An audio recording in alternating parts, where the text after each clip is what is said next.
oleh saya. Pada malam hari ini kita akan ketemu lagi. Kita akan dialog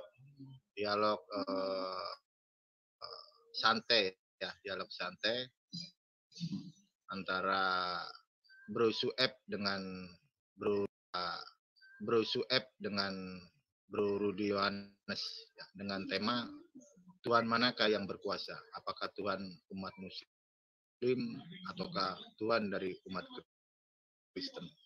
Nah, untuk rule-nya nanti ada open statement 5 menit dari kedua belah pihak. Habis itu kita battle ya.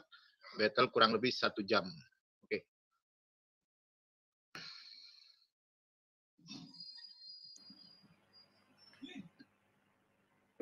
Oke, Bro Rudi mungkin ada sambutan.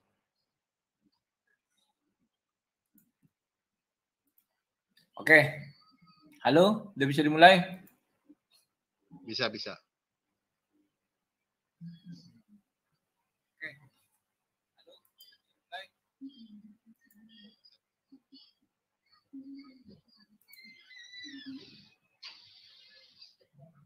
Mana siapa? Si Sueb. Suaib, di manakah dirimu? Ada. Udah dapat koreknya? Udah.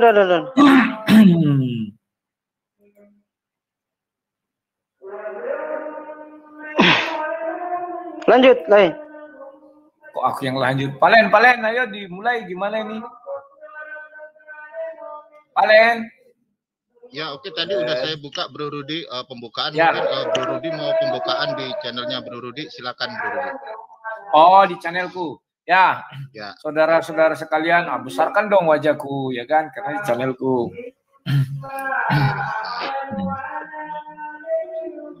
Bentar ya, saya turunin dulu. Ya, gampang, tinggal klik-klik aja.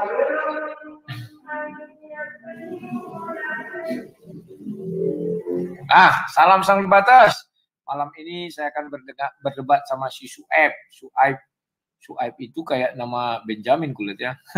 Saksikan saja. Semoga dia tidak seperti si Joe dan semoga dia lebih hebat dari yang lain-lain. Oke, terima kasih. Lanjut. Pembukaan itu dari saya. Silakan Palen.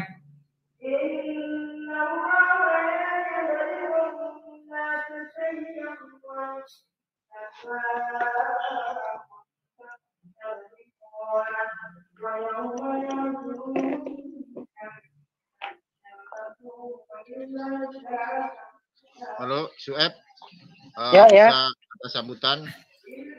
Oh, baik. Baik, bismillahirrahmanirrahim. Rabbi shrah li sadri wa yassir li amri wahlul 'uqdatam min lisani yafqahu qawli. Baruch atta Adonai Eloheinu melech haolam. Di sini kita bakal memulai debat ini dengan bertema Tuhan manakah yang maha kuasa, begitu ya, Valen ya? Ya. Oke. Di sini kita ketahui bahwa yang namanya Tuhan itu, yang namanya Allah itu, Hashem itu harus memiliki sifat kemahakuasaan. Nah, ya bagaimana dengan Yesus sendiri? Pada Lukas pasal ke-22 ayat ke-43 sampai ke-44, di situ dikatakan Yesus bertemu dengan malaikat, Yesus ketakutan. Lantaskah atau bisakah seorang Tuhan yang maha kuasa itu, Allah Subhanahu wa taala, Hashem, harus ketakutan dengan ciptaan sendiri? Saya rasa kalau misalkan Tuhan kalau ketakutan dengan malaikat, saya rasa untuk mengatakan dia adalah sang maha kuasa masih jauh panggang daripada api. Kira-kira begitu. Oke, bisa langsung ditanggapi sama Bro Rudi. Silakan Bro Rudi. Oke, saya langsung tanggapi ya. Ketika Yesus di dunia, apa itu? Enggak, lanjut. Ya. Ketika Yesus di dunia, Yesus itu kan juga manusia. Maka banyak orang tidak paham konteks ketuhanan Yesus.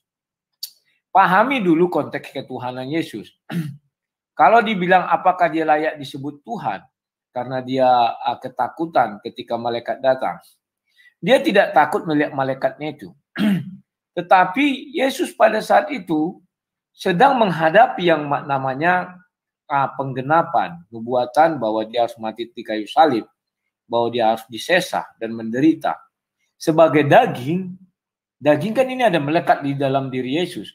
Maka daging itu mengalami yang namanya kesakitan karena ada urat-urat saraf. Ya. Disitulah kita lihat bahwa ketakutan Yesus bukan karena ketakutan terhadap malaikat, tetapi karena ketakutan terhadap mau disesah itu. Nah, mungkin kita bertanya, kok dia tidak mengirim bala tentara surga? Ingat ketika Petrus mengeluarkan pedangnya, dia membacok, telinga terpotong. Yesus katakan, sarungkan itu Petrus di Matius 27 ya. 26-27. Sangkamu aku tidak bisa meminta kepada Bapa agar datang bala tentara surga. Tetapi Yesus tidak melakukan itu karena itu harus terjadi. Dan demikian.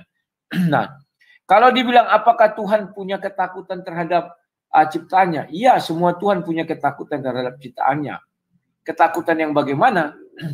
Ketakutan di mana ciptaannya itu tetap berbuat dosa. Itu yang pertama. Yang kedua, kalau kita baca Al-Quran, banyak juga Tuhan takut terhadap ciptaannya. Itu yang bisa saya katakan. Kok bisa demikian?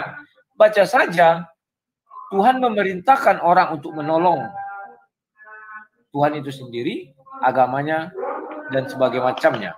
Itu yang bisa saya jawab. Orang masih tadarus ya, tadarus katanya sampai jam 11. Iya, masih kedengaran ya di sini? Masih dikit. Itu nggak ada. Udah suruh. Kenapa? Halo, kenapa? Enggak. Hak cipta. Enggak lah, kalau azan enggak lah. Enggak ya. Tadarus itu soalnya, bukan azan. Katanya tadarus. Kalau lagu mah kena. Kalau gini gimana? Masih? Ini udah bagus, udah mulai berkurang. Bagus. Masih bunyi? Mantap. Enggak, sudah oke. Gak apa-apa bunyi dikit-dikit. Iya, siapa tahu kali lah bisa sunat. Berarti aku keturunan budak nanti. Ayo, lanjut. Nah, ya oke. Nanti gini, diketahui bahwa orang-orang Kristen yang menyembah Yesus sebagai Tuhan, ya, ternyata dalam hal ini Yesus pun menyatakan Bapakku lebih besar daripada aku. Itu menandakan bahwa Yesus itu tidak maha kuasa. Karena dia tahu bahwa yang maha kuasa itu ialah Hashem sendiri. Karena dia tahu bahwa Hashem itulah yang maha menciptakan. Karena kelahiran Yesus di atas permukaan bumi ini itu juga atas kuasa dengan Hashem. Karena Hashem sendiri menyatakan, ya, pada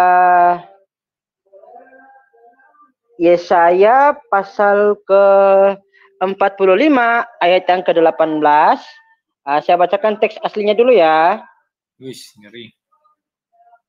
Nah, saya bacakan teks aslinya Yesaya pasal ke-45 ayat ke-18. Berbunyi Kiho amar Hashem bore hashamayim hu ha Elohim yoser haaret.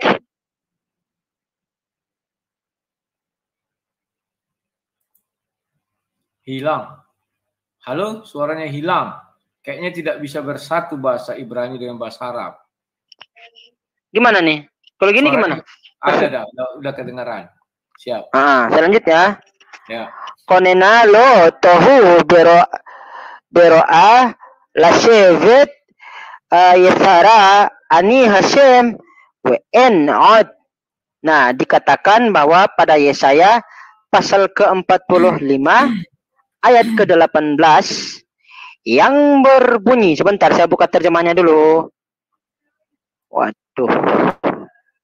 Nah, beginilah firman Allah yang menciptakan langit, dialah Tuhan yang membentuk bumi dan menjadikannya, dialah yang mengokohkannya, ia menciptakannya bukan supaya kosong, melainkan membentuknya, supaya dihuni, akulah Allah dan tidak ada yang lain. Nah, Di sini Hasyim sendiri memberi penegasan kepada kita melalui pada firman-Nya pada Yesaya pasal ke-45 ayat ke-18, akulah Allah dan tidak ada yang lain. Jadi yang artinya akulah Allah itu memang benar-benar Dia yang satu-satunya.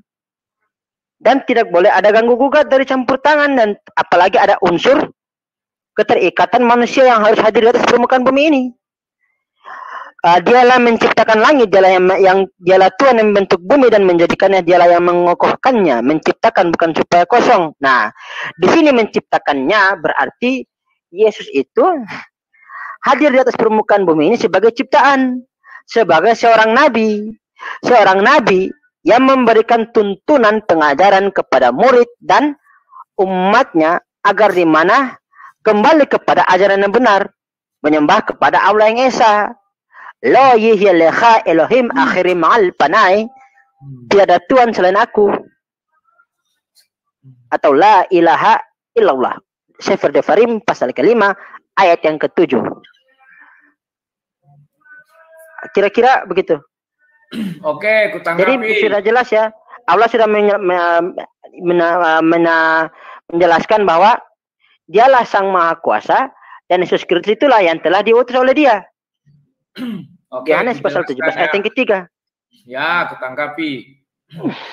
Tadi dia dia membuka Yesaya 45. Di situ memang akulah Tuhan dan tidak ada yang lain, betul. Tetapi ayat 18 itu dimulai dengan perkataan sebab beginilah firman Tuhan. Di situ artinya ada firman Tuhan. Ya. Artinya bahwa Tuhan yang kami sembah tidak berdiri sendiri, tetapi Dia adalah Allah yang memiliki firman Tuhan. Ya, Bapaknya. Jadi itulah yang bisa saya katakan bahwa Yohanes 1 ayat 3 mengatakan segala sesuatu diciptakan oleh Dia. Dia ini merujuk kepada Yesus. Nah, apakah Yesus diciptakan? Alkitab mengatakan Yohanes 1 ayat 14 dikatakan Yesus tidak diciptakan, tetapi firman menjadi manusia. Oke? Jadi kalau dibilang jangan kalian pukul rata, nanti kalian bilang, wah waktu Yesus di rahim sudah jadi Tuhan. Berarti Tuhan dong, berat kali dikandung oleh Maria, hebat kali Maria, lebih hebat dari surga. Karena Tuhan di dalam surga, tidak demikian.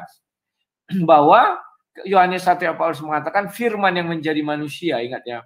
Bukan Tuhan yang menjadi manusia. Tolong diperhatikan, bukan Tuhan menjadi manusia, tetapi firman. Jadi, apakah firman itu juga adalah Tuhan? Ya, sesuai Yohanes 1 ayat 1. Pada mulanya adalah firman, firman dia di dalam diri Allah, maka firman adalah Allah. Oke, silakan. Ada yang mau ditanyakan lagi, silakan. Swipe. Saya mau nanya nilai. Kan diketahui pada Lukas pasal kedua ayat yang ke-11 ya. Dalam teks Ibrani-nya ntar saya bacakan dalam teks Ibrani ya. Yunani apa Ibrani? Ibrani dong. Ibrani dong. Aku perjanjian baru dari Yunani bahasanya. Kan Yesus kan lahirnya di Yerusalem, gimana sih lah? Iya, tetapi yang menuliskan itu bukan orang Ibrani. Terus karena orang Ibrani, nah, di orang sini, Yahudi tidak menerima. Ya, berapa? Lukas 2 ayat berapa? Ayat 11. Di situ kan dikatakan hari ini telah lahir bagimu juru selamat yaitu Kristus Tuhan di kota Daud. Ya. Nah, dalam teks Ibrani-nya ini ki hayom yulad lachem musya'a asyerhu hammasyah ha'adon ba'id David. Nah, di sini dikatakan sebagai yulad ya. Orang Ibrani dalam itu. Halo, mati lagi. Saya sarankan kamu jangan bahasa Ibrani. Nggak bisa dipadukan bahasa Ibrani dan bahasa Arab. Bertolak belakang. Jadi matilah sinyalmu, geng. Bahasa Ibrani. Halo? Jangan masih mati? Ya, udah bahasa Indonesia aja. Nggak usah bahasa Ibrani. Karena bahasa Ibrani tidak bisa dipadukan dengan bahasa Arab. Silakan tidak terima. Aduh, lah. Nah, di sini dikatakan dalam teks Ibraninya itu dikatakan sebagai yulat. Kehadiran Yesus di atas permukaan bumi ini dikatakan sebagai yulat. Nah, dalam ilmu pemahaman bahasa Ibrani sendiri yang berbicara tentang kelahiran melalui 3 fase. Yaitu yang pertama adalah bara, yang kedua adalah asa, yang ketiga adalah kana. Nah, ketiga fase tersebut disingkat menjadi satu, yaitu yeladot. Bara menciptakan sesuatu tapi dalam bentuk bahannya dulu. Berashit bara ilahim et hasyamaim vet alat. Pada mulanya Allah menciptakan bara, menciptakan sesuatu tetapi dalam bentuk bahannya dulu. Asa, barang sudah ada, tinggal diproses. Dan kana. Nah, kana ini barang sudah jadi, tinggal dikeluarkan. Nah, jadi misalkan jadi kehadiran Yesus di atas permukaan bumi ini disandangkan dalam bahasa Ibrani sebagai yulat. Udah aku bilang, jangan kau bahasa Ibrani. Nggak cocok bahasa Ibrani dan bahasa Arab. Bertolak belakang sama orang jadi mati mikau. Backsoundmu bahasa Arab.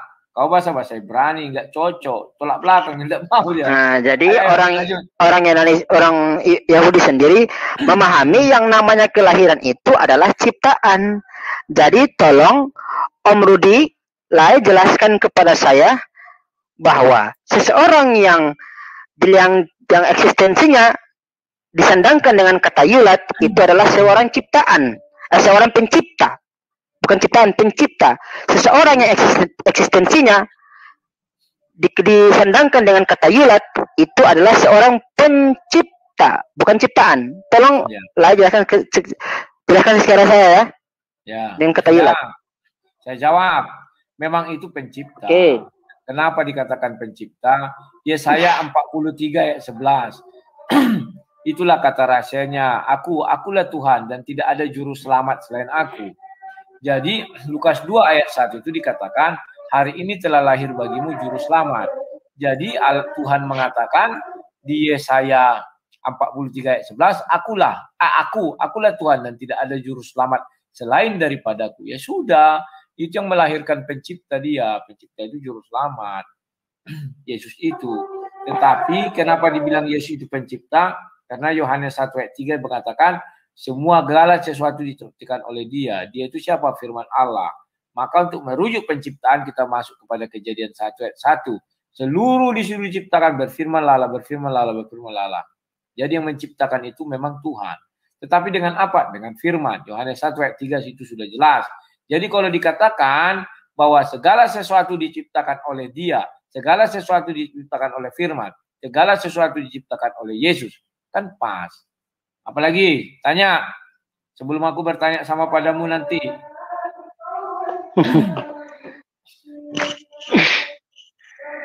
Waduh, ini kayak jauh nih soalnya.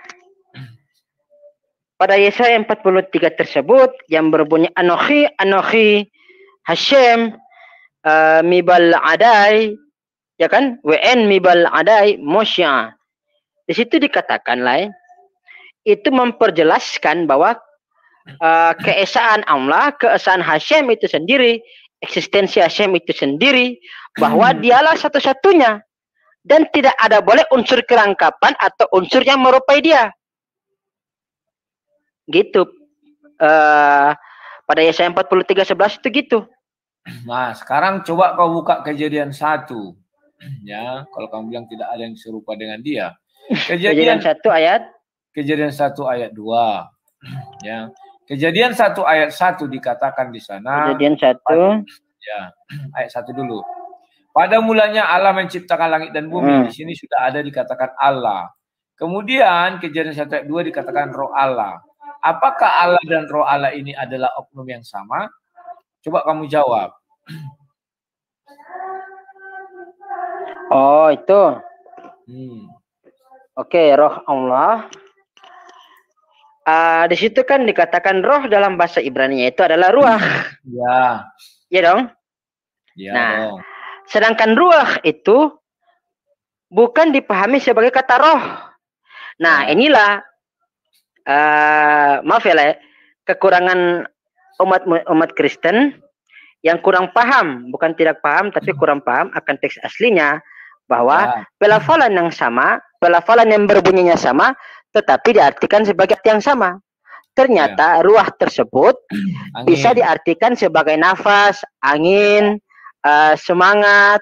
Ya, kan bisa. Sama dengan kau mengatakan bisa itu kan, bisa itu juga, bisa ini, bisa itu ya.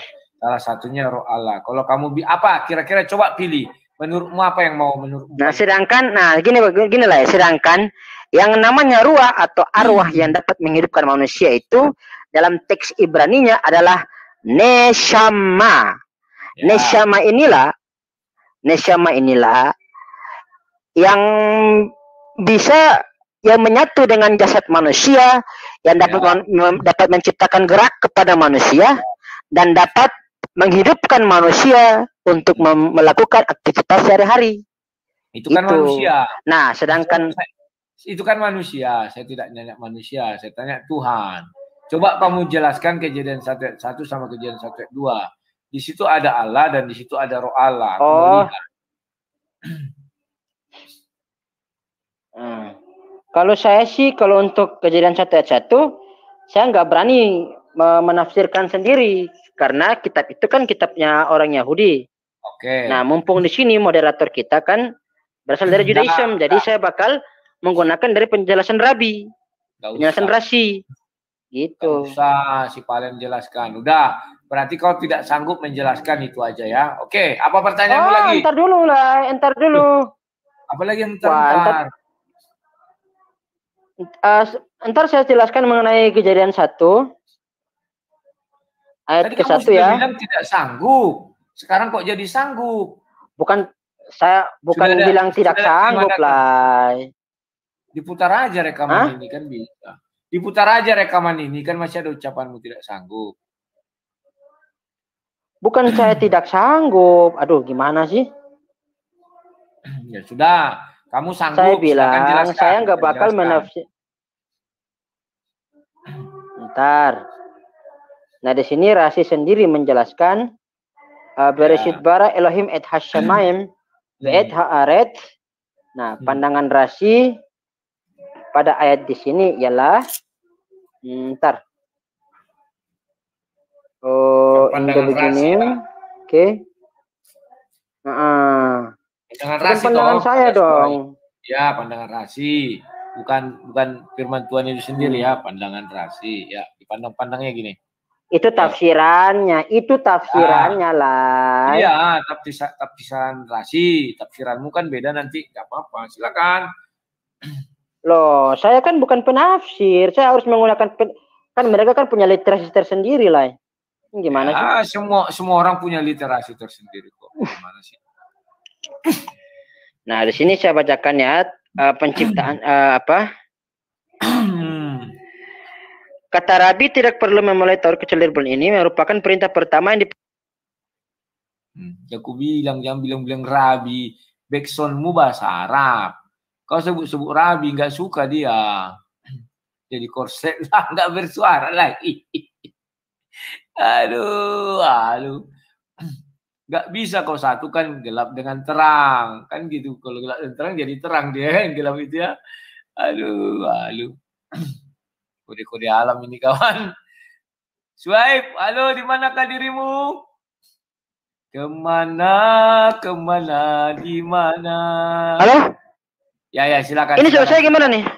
Ya, sudah bagus. Tadi hilang, makanya aku bilang. Sudah bagus? Ya, silakan. Iya nih. Ini layaknya pakai jampi-jampi.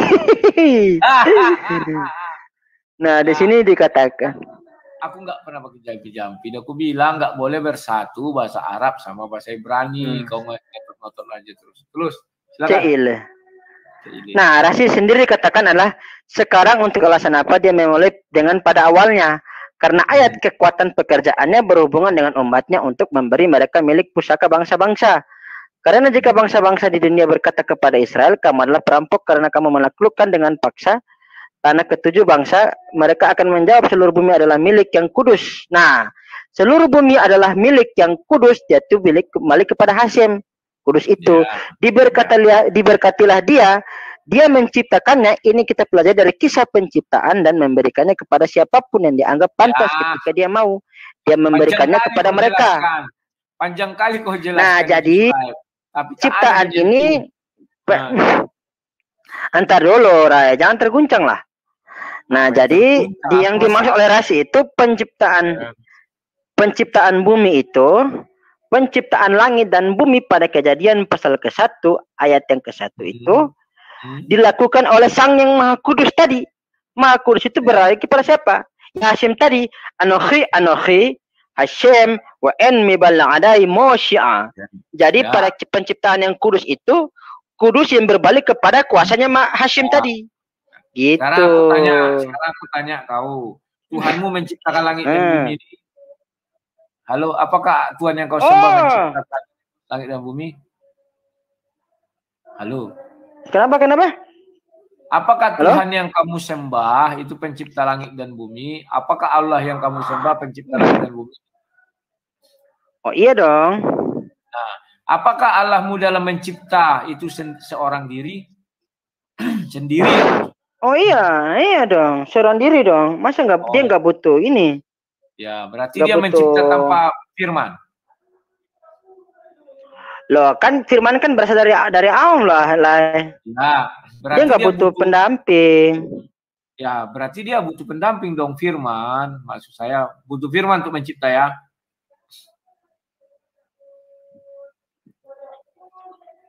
Halo. Terus?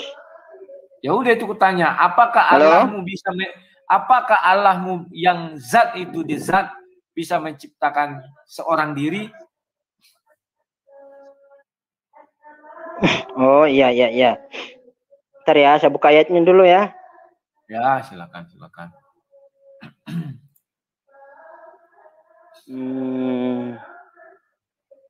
Kita pelan-pelan aja lah ya, nggak apa-apa ya. Nggak apa-apa, santai. Nah, di sini.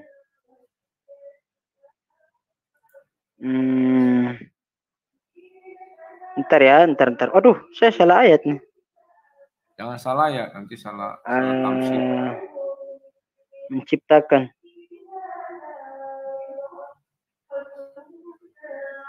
Nah, di sini pada surat Al-Baqarah ayat yang ke-29. Nah, dikatakan dialah Allah yang menciptakan segala apa yang ada di bumi untukmu, kemudian dia menuju ke langit, lalu dia menyempurnakannya menjadi 7 langit dan dia maha mengetahui segala sesuatu. Jadi pertanyaan lain tadi sudah terjawab dengan Al-Quran saya sendiri, ya, mengatakan apakah Allah maha pencipta? Ya, ini ayatnya. Dialah Allah yang menciptakan segala apa yang ada di bumi untukmu, kemudian dia menuju ke langit. Ya, saya tahu. Nah, sekarang saya mau tanya. Huwallazi khalaqa. Ya, alhamdulillah. Saya mau tanya, ketika Allah mau mencipta, apakah dia mencipta sendiri atau dia tergantung kepada firman-Nya di dalam mencipta? Oh, ya gini lah. Ya. Memang Allah itu eksistensinya itu memang benar dia sendiri. Ya. Pada surat Toha ayat yang ke-14 yang berbunyi innani anallah la ilaha illa ana fa'budni wa aqimi salata li zikri. Sungguh aku ini Allah, tidak ada Tuhan selain aku, maka sembahlah aku. Laksanakanlah salat untuk mengingat aku. Betul, jadi pada saat Allah menyatakan bahwa sungguh aku ini Allah, tidak ada Tuhan selain aku, berarti pada saat dia menciptakan langit dan bumi, menciptakan manusia, menciptakan hewan, menciptakan tumbuh-tumbuhan, menciptakan air dan tanah, berarti itu dia saat itu, pada saat itu dia cuman eksistensinya cuman satu, ehad. Oh, gitu. Silakan. Jadi, apakah saat mencipta Tuhanmu tidak berfirman? Loh, berfirman dong. Berarti masih ehad. Sudah ada firman loh, terpisah dari dalam dirinya, yang bukan dirinya. Atau masih dirinya firman? Kenapa? Itu? Berarti bukan ehad dong. Firman itu kan perkataannya Allah lah. Ya, berarti unsurnya sudah lain. Apa masih zat kah? Di zat atau unsurnya apa? Nah, ini makanya ini Kesalahan. Ini maaf ya, ini kekeliruannya. Ya, benarkan. Tahu, kalau salah benarkan. Ya, benarkan kalau salah. Ya. Ya. Yang namanya zat itulah kita nggak bisa mengukur dengan sains. Yang ada padatnya. Saya tidak mengatakan itu zat, the zat. Nah, apakah the zat yang kamu maksud itu memiliki firman? Kamu bilang iya.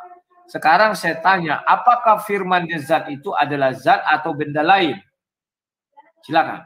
Oh, yang dimaksud dengan zat itu, saya terangkan dikit ya, bukan merujuk kepada sains, tetapi zatnya itu merujuk kepada diukur dengan pandangan sisi teologis. Ya, yang artinya dengan segala kekuasaannya, segala kehendaknya, dan segala segala perintahnya yang tidak bisa dapat diganggu gugat, atau segala kebesarannya yang tidak dan di mana tidak dapat diganggu gugat oleh orang-orang lain, oleh makhluk apapun itu. Ya, tidak bisa diganggu gugat. Makanya saya tanya kepadamu. Nah, tadi kamu bilang bahwa Tuhan yang kamu sembah itu Echad atau Esa ya, Esa tepatnya. Saya mau tanya kepada kamu. Kalau Esa apakah masih bisa dipisah-pisah atau Esa itu tok begitu atau gimana? Oh, kalau misalkan dipisah ya. Pada surat Al-Ikhlas ayat yang pertama udah jelas. Ya. Qul huwallahu ahad. Ya. Emarhu Adonai echad. Katakanlah dialah Allah yang Maha Esa. Jadi eksistensinya itu di permukaan bumi ini hanya tetap satu. Ya, sama seperti pada firman Yesaya pasal 43 ayat yang ke-11 tadi. Anochi mibal adai wn mibal adai mosya. Jadi gitu, lo yihilekha Elohim akhiri ma'al panai. Nah, sekarang saya mau nanya nih sama kamu. Enggak, saya mau tanya kepada kamu, harus tuntas juga ini. Kau beri saya pandangan. Kamu bilang Tuhanmu tidak dapat mencipta tanpa firman. Apakah demikian? Loh, pada saat dia menciptakan langit, itu kan firman-Nya dia lah. Dia menciptakan langit, menciptakan saya, menciptakan lain. Apakah firman itu adalah zat atau bukan zat? Loh, firman itu jangan diukur sampai segitulah. Firman itu merupakan perkataan Allah. Kalau diukur secara pandangan teologis, merupakan kuasa Allah, kebesaran Allah. Allah yang melakukan dan tanpa ada diganggu gugat oleh siapapun itu. Ya. Mau entah dari malaikat, entah dari iblis. Apakah firman itu zat juga atau bentuknya lain? Silakan. Oke, dalam pandangan Islam sendiri lah, firman itu tidak bisa diukur dengan apapun itu, karena yang namanya proses pewahyuan Al-Quran atau firman Allah itu di luar batas kemampuan manusia memahami itu. Oke, sekarang pada saat kamu tadi sudah membacakan misalnya surat Al-An'am misalnya kan 101. Menurutmu itu tidak bisa dijangkau manusia, pikiran manusia atau gimana? Pokoknya apapun yang kamu baca tentang firman Tuhan, apakah tidak bisa dijangkau? Surat keberapa? Bebas saja. Misalnya kamu katakan Al-Baqarah 1. Bebas saja Al-Baqarah 1.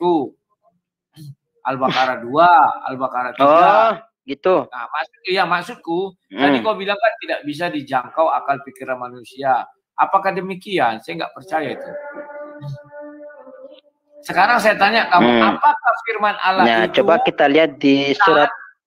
Sebentar, apakah firman Allah itu zat atau bentuk lain? Silakan.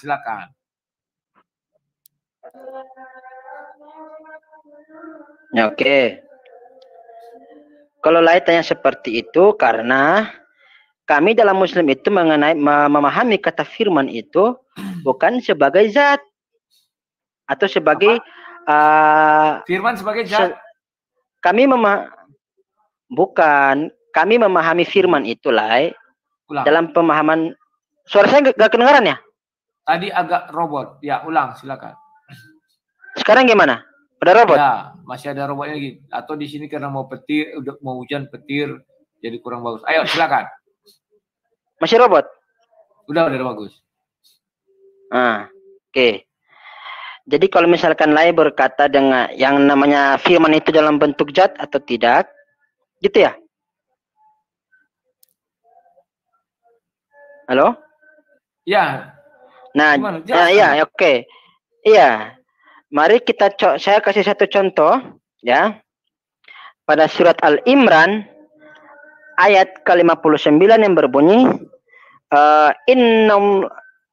inna masala Isa indallahi kamasali Adam. Sesungguhnya penciptaan Isa di permukaan bumi ini adalah sama seperti Adam. Jadi pada saat Allah menciptakan Adam, menciptakan Nabi Isa juga, ya. Pada saat Allah berfirman kun fayakun, otomatis kami sebagai manusia itu tidak mampu mengukur kemahakuasaan Allah melalui perantara firman-Nya itu. Entah berfirman-Nya dalam bentuk apapun itu kami. Sayangnya ya kan saya kasih contoh lah. Yang kutanya, apakah firman Allah itu berupa zat, atau berupa hal lain? Tolong dijelaskan. Ya, kalau seperti itu pertanyaannya lah. Karena kenapa? Halo, kenapa? Karena yang namanya firman itu lah, kita sebagai manusia tidak mampu mengukur itu. Karena yang namanya kuasa Allah itu, manusia yang memiliki akal yang terbatas. Kamu katakan tidak mampu mengukur hal itu. Padahal itu hal gampang. Allah itu adalah zat, dia ahad, dia esa, tidak terpecah lagi. Detok itu paling utama, satu. Sementara ternyata Allah mengeluarkan dari dirinya sebuah produk yang namanya firman. Kalau Allah itu esa, ahad, tidak bisa terbagi, maka firman itu juga harus zat. Kalau dia berupa gelombang, artinya gugur keesaan Tuhan itu. Sekarang tolong kamu jelaskan, apa sih esa itu? Sedangkan suara kau tidak bisa menerjemahkan apakah itu zat, ataukah itu gelombang suara atau gelombang yang memiliki resonansi, yang memiliki arti dan bisa diterima oleh akal manusia. Silakan. Coba diulang nih pertanyaannya, gimana? Diulang. Aduh, putus-putus. Halo? Kurang jelas. Ya, kurang jelas. Halo, Oke, saya ulang ya, udah jelas. Halo? Halo? Waduh, karena... Gimana? Halo, coba saya ulang bisa? Halo. Putus-putus. Suaramu nggak dengar ini karena apa? Ada backsound-nya itu ya. Backsound-nya lebih jelas daripada suaramu. Halo? Ya. Kamu sudah nangkap apa yang saya tanyakan? Coba ulang lagi, pertanyaan gimana? Nah, saya ingin tahu bahwa Allah yang kamu sembah, kamu bilang ahad, atau kamu bilang esa. Esa itu artinya tidak bisa terbagi-bagi lagi. Maka saya bertanya kepadamu, firman Allah itu adalah zat atau gelombang suara atau gelombang yang memiliki resonansi yang bisa didengar manusia dan bisa diterima manusia dan diterima oleh manusia. Atau apa? Tolong jelaskan kepada saya. Nah, inilah perbedaan eksistensi ketuhanan Muslim dan ketuhanan Kristen sendiri. Yang namanya firman Allah itulah tidak bisa didengarkan oleh manusia karena kekuasaan Allah itu sudah sangat terlalu tinggi sehingga untuk memahami akal manusia untuk memahami itu akal manusia untuk memahami itu tidak bakal sampai karena kuasa Allah dengan manusia itu sangat berbeda. Manusia dengan ciptaannya, dengan manusia sebagai pencipta, sebagai ciptaan, dan Allah sebagai pencipta itu sampai kapanpun tidak akan bisa sama. Gitu. Jadi nah sekarang saya balik nanya dong sama Lai. Masa dari tadi Mbak Lai ini Loh, kan kita sudah bertanya jawab. Tadi kau juga bertanya sama aku jawab. Sekarang aku mau tanya kepada kamu. Bahwa kamu bilang suara Tuhan tidak bisa didengar manusia. Kan demikian. Tidak seperti suara manusia, kamu bilang. Coba kamu buka surah 28 ayat 30. Ada Al-Qur'anmu kan? Surat berapa? 28 ayat 30. Ada. Surat 28 ayat 30. Entar. Al-Qasas. Ya. Oh, ini waktu pertanyaannya waktu lawan Pak Edi ini.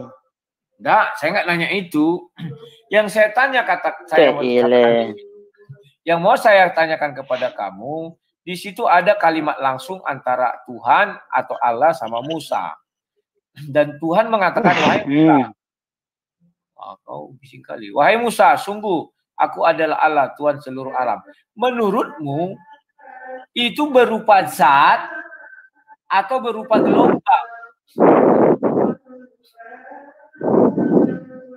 Halo? Gimana? Halo? Menurutmu, di situ kan ada Allah SWT berbicara kepada Musa, firman. Menurutmu, itu berupa zat, suara itu yang keluar itu, atau berupa seperti suara manusia sekarang ini, atau gelombang yang memiliki resonansi atau memiliki arti dan segala macamnya. Gimana? Coba. 28.30 ya? Bentar.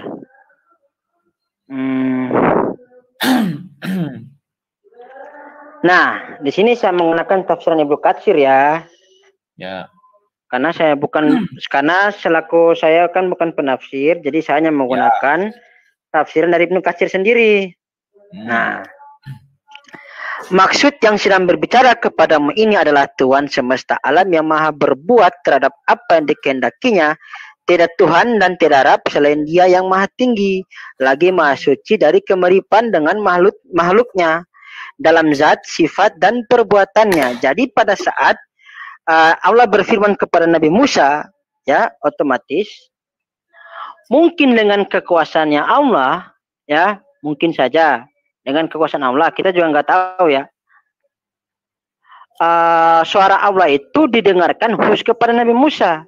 Karena bisa saja dong kalau Allah mendengar suaranya Allah itu didengarkan kepada Nabi Musa atau tidak, dan tidak diperkenankan untuk didengarkan kepada manusia-manusia yang lain.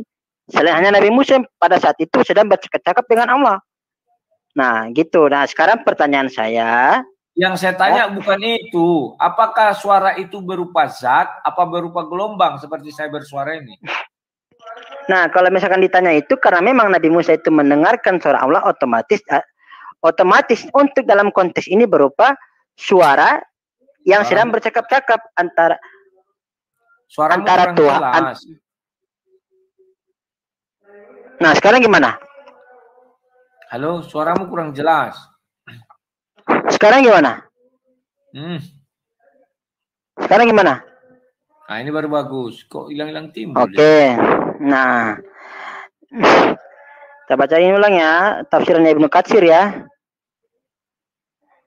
Nah, maksudnya yang sedang berbicara kepadamu ini adalah Tuhan semesta alam yang maha berbuat terhadap apa yang dikehendakinya. Tidak Tuhan dan tidak Rab selain Dia yang maha tinggi, lagi maha suci dari kemiripan dengan makhluknya dalam zat, sifat, dan perbuatannya. Oke, jadi dalam hal inilah diartikan sebagai firman itu karena bisa saja Allah dengan segala kemahakuasaannya mendengarkan suaranya kepada Nabi Musa, tetapi tidak diperkenankan untuk didengarkan oleh manusia yang lain. Jadi dalam hal ini jika bila mana lain bertanya kepada saya kalau suara itu dalam bentuk zat atau apapun itu atau bentuk dalam gelombang, saya nyatakan dalam bentuk gelombang suara. Karena untuk dalam konteks ini ya. Dalam bentuk apa? Dalam bentuk suara. Karena bisa saja dong kalau Allah memperkenankan Musa untuk mendengar suaranya. Dalam bentuk gitu suara. Sekarang. Bentar, dalam bentuk apa tadi? Iya dong. Dalam bentuk suara. Wah, kalau dalam bentuk suara berarti Allahmu yang kau sembah bukan Esa dong.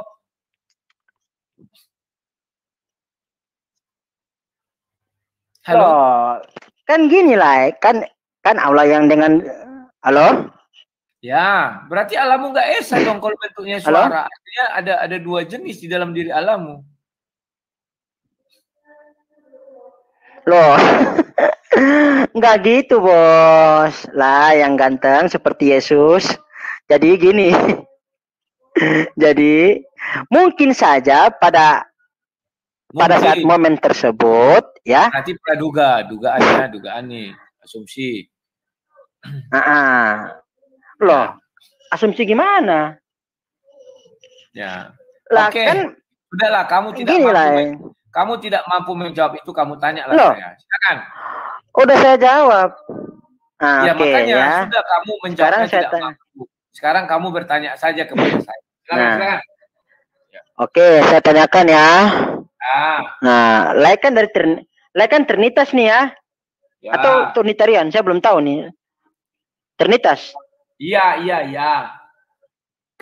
Oke, pada Matius pasal yang ketiga, ayat yang ke-17, ya.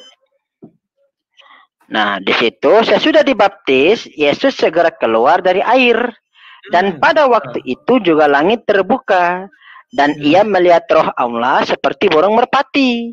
Turun ke atasnya, lalu terdengarlah suara dari langit, dari sorga, yang mengatakan, inilah anakku yang kau kasihi, kepadanya lah aku berkenan. Ya, pertanyaan saya lah, di situ kan pada saat suaranya menyatakan bahwa inilah anak yang kukasihi, kepadanya lah aku berkenan, otomatis itu suaranya Bapa dong. Ya. Terus? Nah, suaranya Bapa. Terus Roh Kudus dalam bentuk burung merpati kan? Roh Kudus dalam apa? Roh Kudus dalam bentuk burung merpati kan? Kenapa ulang-ulang? Itu suaranya Bapa, terus? Roh Kudus dalam bentuk burung merpati kan? Kenapa? Roh Kudus dalam bentuk burung merpati kan? Ya kan. Terus? Ya. Dan sudah dan juga situ yang hadir situ juga Yesus kan? Ya. Berarti ada Yesus, ada burung merpati, Roh Kudus, terus apa lagi? Burung merpati, Yesus sama Bapa kan? Ya, Bapa di sorga, ya kan? Terus kan? Nah, jadi tolong jelaskan kepada saya lah secara logika berpikir manusia yang sehat bahwa dalam satu momen eksistensi yang benar-benar satu terlihat tetapi pecah menjadi tiga. Kenapa rupanya? Halo. Nah, jadi pada situ kan ada Yesus. Halo? Ya, terus? Halo? Iya, halo, ku dengar. Nah, tolonglah jelaskan kepada saya secara logik. Halo, gimana nih? Iya, teruslah. Jelaskan kepada saya secara logik, ya. Bahwa satu momen yang terjadi, yang berlangsung, yang eksistensi yang terlihat hanya satu, tetapi pecah menjadi tiga. Ada anaknya, ada bapaknya, dan ada Roh Kudusnya. Apalah susahnya menjelaskan kepada saya lah secara logik. Jelaskan. Apalah susahnya menjelaskan hal itu? Sekarang aja saya dengan digital saya sudah ada 2. Ya kan? Tinggal roh saya yang tidak bisa saya utus. Kalau Tuhan bisa. Contoh, ketika kau tadi membaca surah 28 ayat 30, di situ dijelaskan bahwa dari sebatang pohon ada suara. Menurutmu pohon itu mengaku dia Tuhan? Kan dibilang, hai Musa, kan demikian ya, saya bacakan nanti biar jangan salah-salah. Maka ini, wahai Musa, sungguh aku adalah Allah, Tuhan seluruh alam. Pohon itu saja bisa berkata dia adalah Tuhan seluruh alam. Apakah menurutmu Bapamu yang di sorga, Tuhan Allah SWT yang di sorga, turun ke dalam pohon? Kan tidak, dia tetap di sorga. Ya kan?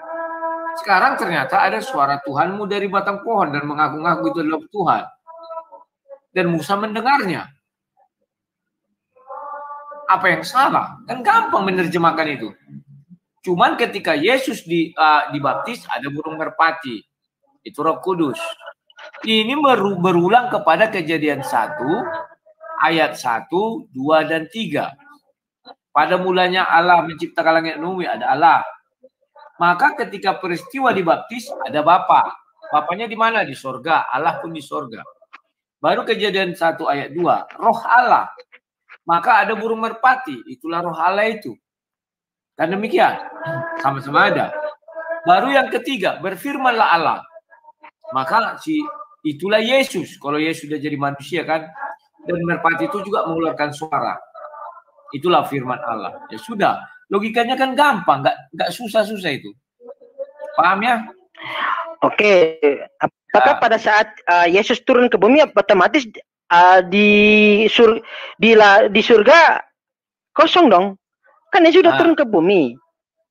Kalau kamu memang kalau kamu mengandung paham Esa atau oneness, yang kamu paham itu adalah satu, ya betul. Ketika Yesus turun ke bumi maka surga kosong. Tetapi kami menganut paham Esa. Dalam keesaan itu apa? Tritunggal. Ketika Yesus turun ke bumi, Bapa tetap di sorga. Nggak perlu dikosongkan sorganya. Orang Bapa kami maha hadir kok.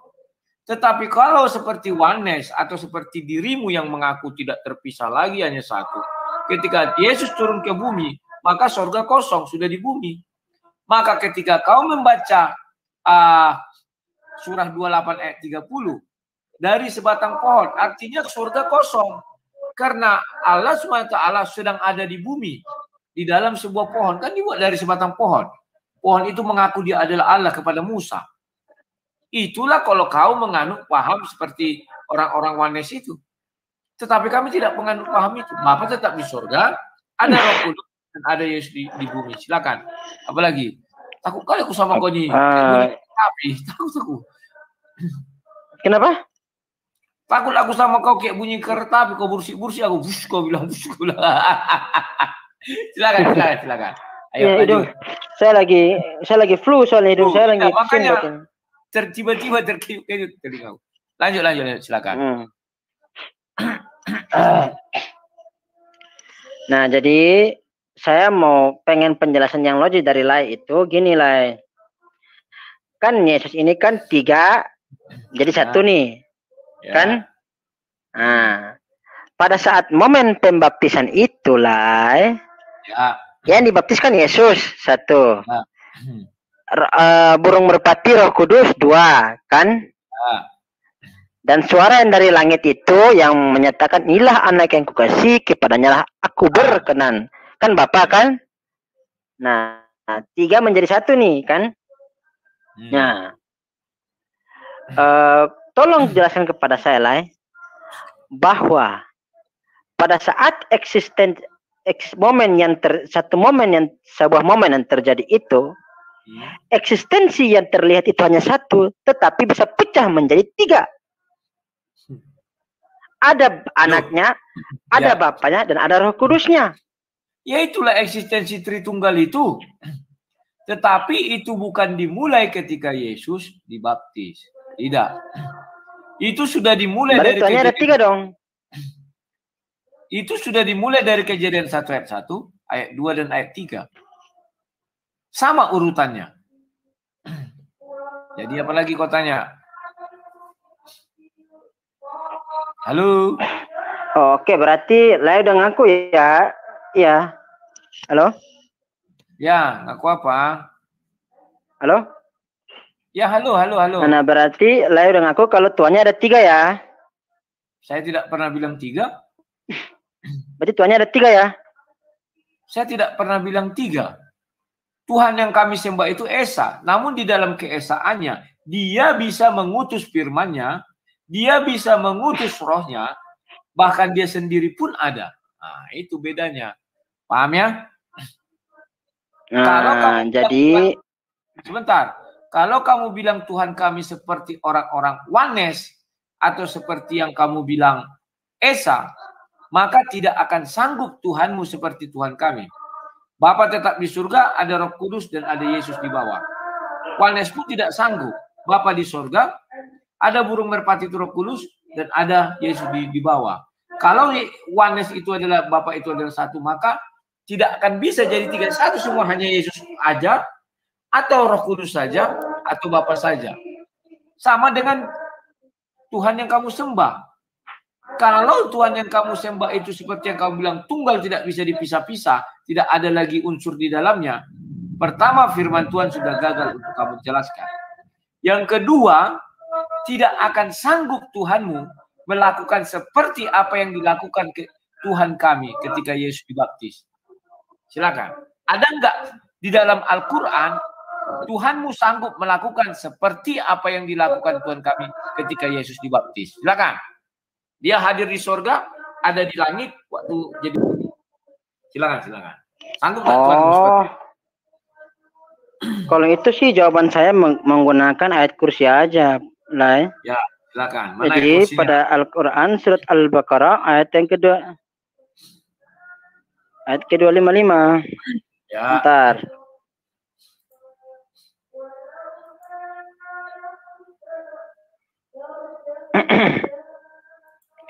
Allah tidak ada Tuhan selain Dia yang maha hidup, yang terus-menerus mengurus makhluknya, tidak mengantuk dan tidak tidur, miliknya apa yang ada di langit dan apa yang ada di bumi. Tidak ada yang dapat memberi syafaat di sisinya tanpa izinnya. Dia mengetahui apa yang di hadapan mereka dan apa yang di belakang mereka, dan mereka tidak mengetahui sesuatu pun tentang ilmunya, melainkan apa yang dikehendaki. Kursinya meliputi langit dan bumi, dan Dia bersama memelihara keduanya. Jadi Allah maha tinggi, maha keduanya, dan Dia maha tinggi, maha besar. Jadi Allah itu berdiam di atas ars dan tidak harus perlu turun ke bumi untuk harus dibaptis, untuk harus memberikan pengajaran kepada manusia. Jadi Allah itu cukup mengutus para nabi dan memberikan firman-Nya atau ajarannya kepada para nabi, agar di mana para nabi pun menyampaikan ajaran tersebut kepada umatnya dan kepada muridnya agar menyembah kepada Dia karena Dialah Tuhan yang benar.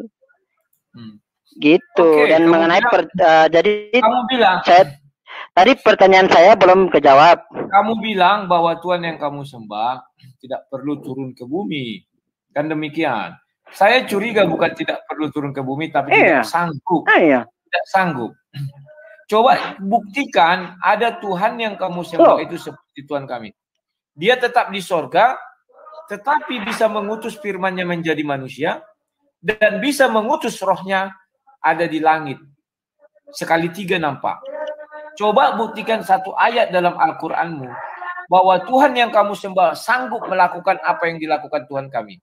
Silakan, cari ayatnya entah apa. Silakan. Kalau kamu bilang Tuhan itu di singgasananya, Tuhan kami pun di singgasananya.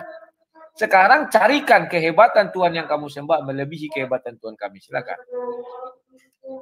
Oke, kalau mengenai satu momen langsung muncul 3. Yang pertama itu saya jawab menggunakan surat. Tuhanmu ada di bumi, ada di langit, dan ada di ars. Coba tunjukkan satu ayat. Halo? Oke, ntar dulu. Ya, tunggu. Ntar. Kita cari ayatnya dulu lah, yang terganteng seperti Yesus. Siap. Lah ini. Iya dong, ganteng seperti Yesus dong, harus. Iya. Jangan seperti jahanam itu kan jelek kali. Jerawatnya banyak, giginya keluar jadi tidak mau dibuat musuhnya. Jangan gitu lah. Aku tidak bilang apa ya, aku kan jelek. Jadi surah berapa biar kulihat? Dalam surah Al-Maidah ayat yang ke-73. Laqad kafara alladzina qalu innallaha salisu salasa. Jadi kalau misalkan lain bertanyakan saya seperti tadi, saya hanya menjawab, sungguh telah kafir orang-orang yang menyatakan bahwa Allah adalah salah satu dari yang 3. Dan tadi Lai kan bilang kalau misalkan Allah itu seperti Allahnya lah, Tuhannya lah, itu ada yang di bumi, ada yang di surga, ya. Saya katakan pada surat Asy-Syura itu berbunyi la isa kamislihi sayun. Ya, ayat dengan siapakah hendak menjelaskan, ayat itu tidak bisa menjelaskan. Tunggu dulu lah, bahwa Tuhan Lai kan bertanya tunggu dulu lah, Lai. Tunggu dulu lah, yang tunggu dulu lah. Saya ya maksudku, ayat yang kamu berikan itu tidak bisa melebihi Tuhan kami. Saya tidak membilang Tuhan kami 3, tetapi Tuhan kami maha hadir. Dia di sorga langsung bisa di langit, bisa di bumi. Coba tunjukkan Tuhanmu bisa seperti Tuhan kami. Sebagai bukti bahwa Tuhan yang kau sembah melebihi Tuhan kami. Silakan. Nah, kalau berbicara maha hadir itu, ya, Allah itu maha hadir di mana-mana. Cuman lah, yang saya mau bilang dan pertegaskan ini, yang namanya Allah itu bukan berarti hadir dalam bentuk wujud rupa yang bisa di suaramu kayak suara robot, tidak bisa aku pahami. Oh, gimana sekarang? Ada jelas. Ayo cari saya ayat bahwa Tuhan yang kau sembah melebihi Tuhan kami. Tuhan kami jago, maha kuasa, bisa dia di sorga, tiba-tiba sama di melayang-layang di atas permukaan air atau melayang-layang ketika Yesus dibaptis dan Yesus dibawa. Coba tunjukkan Allahmu bisa mampu seperti itu. Saya ingin lihat. Nah, carikan saya satu ayat. Silakan. Untuk ayatnya memang saya udah lupa, ya. Tetapi yang saya tahu itu, ya wajar lah, kan saya manusia biasa lah. Oh iya, bisa. Segitu amat sih. Kan saya nggak sama seperti lah terurapi Roh Kudus. Ini gimana sih? Ya, terima kasih. Kalau kamu akui saya dimasuki Roh Kudus, kamu enggak. Ya, silakan, enggak apa-apa. Lanjut. Nah, gitu. Jadi Allah itulah. Allah itu maha hadir, tetapi ya perlu diingat, kami sebagai umat muslim itu ini maksud hadir itu bukan dalam bentuk rupa fisik. Ya. Karena Allah itu sudah memberi informasi tentang dirinya dalam Al-Quran, surah Asy-Syura yang berbunyi, Laisa kamislihi syai'un. Dengan siapakah hendak kamu menyamakan aku? Karena Allah pun sudah menegaskan bahwa tidak ada Tuhan selain Dia dan tidak boleh diserupakan dengan apapun itu. Ya. Nah, jadi jangan apa tadi lagi pertanyaannya? Kamu bilang tidak ada diserupakan. Tadi kamu bilang Tuhanmu berfirman dan Tuhanmu memang tidak perlu diserupakan dengan Tuhan kami. Tuhan kami bisa di sorga, tiba-tiba ada di langit dan tiba-tiba ada di air. Bisa. Dalam waktu yang detik, menit yang bersamaan. Sementara Tuhanmu tidak pernah menunjukkan hal seperti itu. Jadi saya curiga bahwa Tuhan yang kau sembah itu tidak bisa melebihi Tuhan kami. Tuhan kami dalam menit yang sama, detik yang sama, di surga satu, di atas air satu, di dalam bumi, di bumi satu. Hebat kan? Cobalah kamu pikir-pikir, bisa nggak Tuhanmu seperti itu? Itu bukan manusia loh. Manusia mana bisa itu? Manusia mana bisa di sorga dalam waktu dan detik yang bersamaan, satu di sorga, satu di air, satu di dalam di bumi. Mana bisa manusia seperti itu? Itu hanya pekerjaan Tuhan. Malaikat pun tidak bisa seperti itu. Nah, sekarang buktikan bahwa Tuhanmu lebih hebat dari Tuhan kami. Silahkan. Pusinglah, pusing. Oke, gini lah. Kan tadi kan saya udah bilang, kan tadi ayat-ayatnya tadi kan bisa dicek ulang lah. Allah sudah menciptakan langit dan bumi, ayatnya udah ada kan? Memberikan kehidupan kepada menciptakan manusia, menciptakan Nabi Isa, menciptakan Nabi Adam dan semuanya tadi kan ayatnya udah ada. Nah, sedangkan kepada Yesus sendiri tidak maha kuasa. Karena pada Yohanes pasal ke-5 ayat ke-30 adalah, aku tidak dapat berbuat apa-apa dari diriku sendiri. Aku menghakimi sesuai dengan apa yang aku dengar dan penghakimanku adil. Saya tidak tanya karena aku tidak menuruti. Saya tidak tanya dari Bible. Yang saya minta dari Al-Quran, buktikan Tuhanmu lebih hebat dari Tuhanku. Tuhanku dalam detik yang sama, satu di sorga, satu di atas air, satu di dalam bumi. Detiknya sama loh. Bisa dia Tuhanku itu bisa langsung tutup di 3 tempat. Buktikan Tuhanmu melebihi itu. Silakan. Loh, kalau itu sih, waduh, buktinya kan satu, menyelamatkan Nabi Isa dari peristiwa penyaliban menurut pandangan Quran, ya kan maha kuasa kan? Oke, menyelamatkan Nabi Yunus dari termakannya Nabi Yunus dari ikan paus ya kalau nggak salah ya. Nah, itu. Nah, sedangkan Yesus sendiri bagaimana? Sudah, Aku kamu tidak sekarang, dapat berbuat apa-apa kamu dari sekarang- diriku sendiri. kamu Sedangkan sekarang Yesus bertanya, pun, kamu bertanya sama saya saja, daripada kamu gitu-gitu kan, kamu sudah balik, ngapain Lah. saya tanya, apa kamu jawab? Tanya aku, biar aku jawab. Silakan, kamu bertanya. oke, saya tanya ya. Ya, Oke, saya tanya ya. Pertanyaan saya itu masih pertanyaan dengan pertanyaan saya itu yang satu masih sama dengan yang tadi Matius 3 ayat 17 itu pada proses pembaptisan. Yang kedua, pada saat Yesus bertemu dengan malaikat, lalu Yesus itu berdoa mendapatkan kekuatan dari malaikat dan ketakutan dengan malaikat. Nah, ya pertanyaan saya, pada saat Yesus ketakutan dengan malaikat, kira-kira mode ketuhanan Yesusnya kemana? Mode ketuhanan Roh Kudusnya kemana? Mode ketuhanan Bapaknya kemana? Sehingga dia harus ketakutan, sehingga dia harus diberikan kekuatan dari malaikat, dan sehingga ia harus berdoa. Dan pada saat dia berdoa itu, ya, mode ketuhanan Yesusnya kemana? Berarti dalam hal ini Yesus itu lebih hebat dari Power Ranger. ya, saya sudah jawab. Karena tadi pada kan, saya sudah jawab bahwa ketakutan Yesus bukan kepada malaikat, tetapi bahwa Yesus sebentar lagi akan disalib. Sebagai manusia, sebagai daging, ada kekhawatiran bahwa ini akan sakit sekali. Itulah ketakutan Yesus. Bukan takut melihat malaikat. Dan bukan berarti kalian bilang, wah takut mati. Tidak. Tetapi sebagai daging yang akan merasakan siksaan. Ya. Nah, sekarang kamu tanya, mode Yesus di mana? Alkitab itulah hebatnya. Dikatakan Yesus itu di garis bawahi dulu. Adalah firman Allah yang menjadi manusia. Dan kapan firman itu menjadi Allah? Jika firman itu bersama-sama dengan Allah. Maka seluruh perbuatan yang menyangkut kerajaan Allah, itulah kebersamaan Allah dengan firman-Nya. Seluruh kegiatan yang menyangkut kedagingan, itulah saatnya bahwa firman tidak bersama-sama dengan Allah. Paham ya? Oke, tadi Yohanes 1 ayat ke-14 ya? Ya. Itu ya, firman telah menjadi manusia ya? Ya. Bisa share screen kan ini? Gak bisa ya? Ya jawab, baca aja. Udah kan sama-sama pegang Alkitab ya, apa lagi? Coba dibaca lagi lah firman Yohanes itu, Yohanes pasal ke-1 dalam teks aslinya.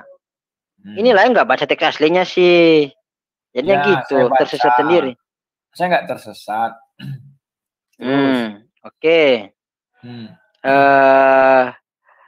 Kaihologos sarx egeneto. Egeneto itu bukan manusia lah. Manusia dalam teks Yunani itu berartinya adalah antropos, bukan egeneto. Kalau egeneto itu adalah menjadi daging. Berarti yang menjadi firman itu, firman telah menjadi daging itu bukan cuma Yesus, ya. Binatang pun itu seperti daging. Gitu. Kamu bisa enggak bukan cuma Yesus doang. Lah ini gimana sih? Kamu bisa enggak membedakan menjadi dengan jadilah? Lah, firman di situ kan menjadi, dikatakan kan menjadi, cuman manusianya itu dan dagingnya itu berbeda dengan teks aslinya. Ya, hewan di mana di situ menjadi? Hewan di mana menjadi? Coba. Loh, itu kan diartikan secara universal lah. Lah ini gimana sih? Makanya kalau kamu lihat proses penciptaan, kau tadi bilang sudah bara, bilang ini begitu semua. Kayak hebat sekali kau. Sekarang kau nggak tahu memisahkan antara menjadi dan jadi. Berfirmanlah Allah, jadilah hewan-hewan. Firman menjadi hewan. Udah beda itu maknanya, udah beda itu kerjanya. Makanya aku bilang bukan menjadi hewan lah. Jadi? Bukan menjadi hewan. Di situ dikatakan sama dengan firman hewan. telah.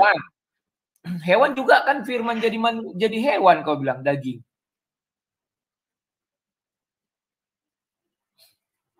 Gini lah, bukan menjadi hewan. Itu kan dikatakan egeneto. Egeneto itu artinya kan daging, ya. Daging. Firman telah menjadi daging. Ya. Ya, berarti bukan cuma Yesus saja yang yang diciptakan oleh firman, tetapi binatang pun juga diciptakan oleh firman, gitu. Betul. Binatang diciptakan oleh firman, tetapi manusia tidak satu Ya pun udah. diciptakan oleh Ya. firman. Adam tidak diciptakan Terus? oleh firman, tetapi dibentuk Tuhan langsung dengan tangannya. Paham enggak? Loh, Yesus tidak diciptakan dengan firman, tetapi firman menjadi manusia, menjadi daging. Paham enggak? nah, kalau misalkan Laib berkata seperti itu, saya itu hanya memahami dari Al-Quran, Al-Imran Ya, ayat ke-59. Kalau kamu memahami dari Al-Quran, kamu tidak bisa saya salahkan. Karena memang itulah yang tertulis bahwa penciptaan Nabi Isa seperti penciptaan Adam. Maka penciptaan Adam, Al-Quran menjelaskan, diciptakan dengan kedua tangan Tuhan, kedua tangan Allah SWT. Sementara penciptaan Nabi Isa, saya nggak tahu apakah diciptakan dengan dua tangan juga. Bisa kamu buktikan kebenaran ayat yang kamu berikan? Tidak bisa. Ntar dulu. Ya buktikan saja. Apakah Nabi Isa diciptakan dengan kedua tangan iya, Allah? oleh firman, Bos. Oleh firman, tenang dulu, Bos. Al-Quran surah Al-Imran ayat ke-59. Gimana tadi ya bunyinya? Saya udah lupa tadi. Saya baca tadi, aku lupa lagi. Ya. Innallaha Isa indallahi kamasali Adam. Nah, sesungguhnya penciptaan Isa sama seperti Adam. Berarti ya. Nabi Isa, Nabi Adam pun diciptakan oleh firman. Dengan apa? Bukan firman. Fayakun dengan Nabi Adam tidak pernah diciptakan dengan firman, tetapi dengan kedua tangan Tuhan. Baca ayatnya. Ini dari pandangan Quran sendiri memandang lah. Kamu bukan baca Alkitab. Ayatnya. Kalau coba kamu bukakan saya ayat. Di mana ayatnya? Di mana ayatnya? Coba. Dengar dulu. Di mana Allah memerintahkan iblis, malaikat untuk menyembah kepada Adam. Kecuali iblis tidak mau, maka Allah marah. Kenapa kamu tidak menyembah manusia yang kuciptakan dengan kedua tanganku? Artinya Adam itu di mana ayatnya? Ntar dulu, di ayatnya di mana? Allah menciptakan manusia dengan kedua tangannya. Menciptakan Adam dengan kedua tangannya. Dicari dong, dicari. Ayatnya di mana? Kamu nggak tahu kan? Lah ini udah menyampaikan argumen. Lah kan saya bukan hafiz lah. Kalau saya nggak hafal ya wajar-wajar aja dong. Oh, kamu nggak. Kan kan udah memberikan statement ke saya seperti itu, otomatis harus ada ayatnya. Setiap langkah itu ada ayatnya gitu. Sebentar. Nah, di mana? Biar saya bukakan. Ya, sebentar dong. Nah, kalau saya nggak hafal ya wajar saja karena saya bukan hafiz. Oh, saya juga bukan hafiz, tapi bisa saya cari. Sebentar ya. Kamu harus bersabar. Oke, kita tunggu. Iyalah yang terhandsome seperti Yesus. Ya, tapi saya nggak mau ngambil hadis ya. Entah nanti kamu bilang hadisnya ini apa? Hadis sahih atau ini karena kita bilang kedua tangan Allah kanan semua. Saya nggak mau itu ya. Sebentar.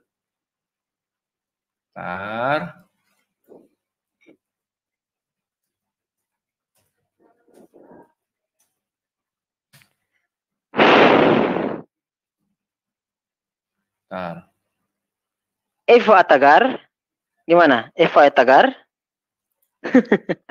Eva Atagar? Jawab dong. Halo, Eva Atagar? Tagar itu. Gak bisa jawab. Ini nih, ya. Surah Shot 75. Apa surah Shot 75? Ayat keberapa, ayo? QS Shot 75. Surat Asad nomor keberapa? 75. Yes. Allah berfirman, hai iblis, apakah yang surat 75, nomor 75. Ya. Dapat? Asad ayat ke-7. Ya. Surat nomor berapa? Nomor suratnya nomor berapa? Nomor suratnya 75, surah Shot ayat ke-75. Bacalah. Dapat? Surat Shot itu di nomor keberapa? Surat Asadnya itu nomor keberapa? Kaulah kaum muslim harusnya tahulah Shot itu ayat surah keberapa, carilah situ. Oke. Bentar ya.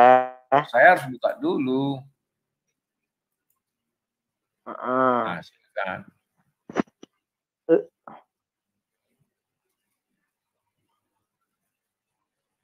Shot ayat 75. Ya.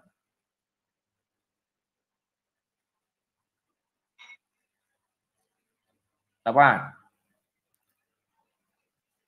Nah, ini. Allah berfirman, "Hai iblis, apakah yang menghalangi kamu sujud kepada yang telah kuciptakan dengan kedua tanganku? Apakah kamu yang membukan diri ataukah kamu merasa termasuk orang-orang lebih tinggi?"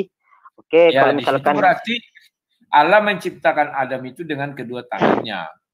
Berarti penciptaan Isa juga dengan kedua tangannya. Berarti kalau kau bilang Allahmu tidak dapat diserupakan dengan manusia, pertama sudah memiliki firman. Yang kedua, sudah memiliki tangan.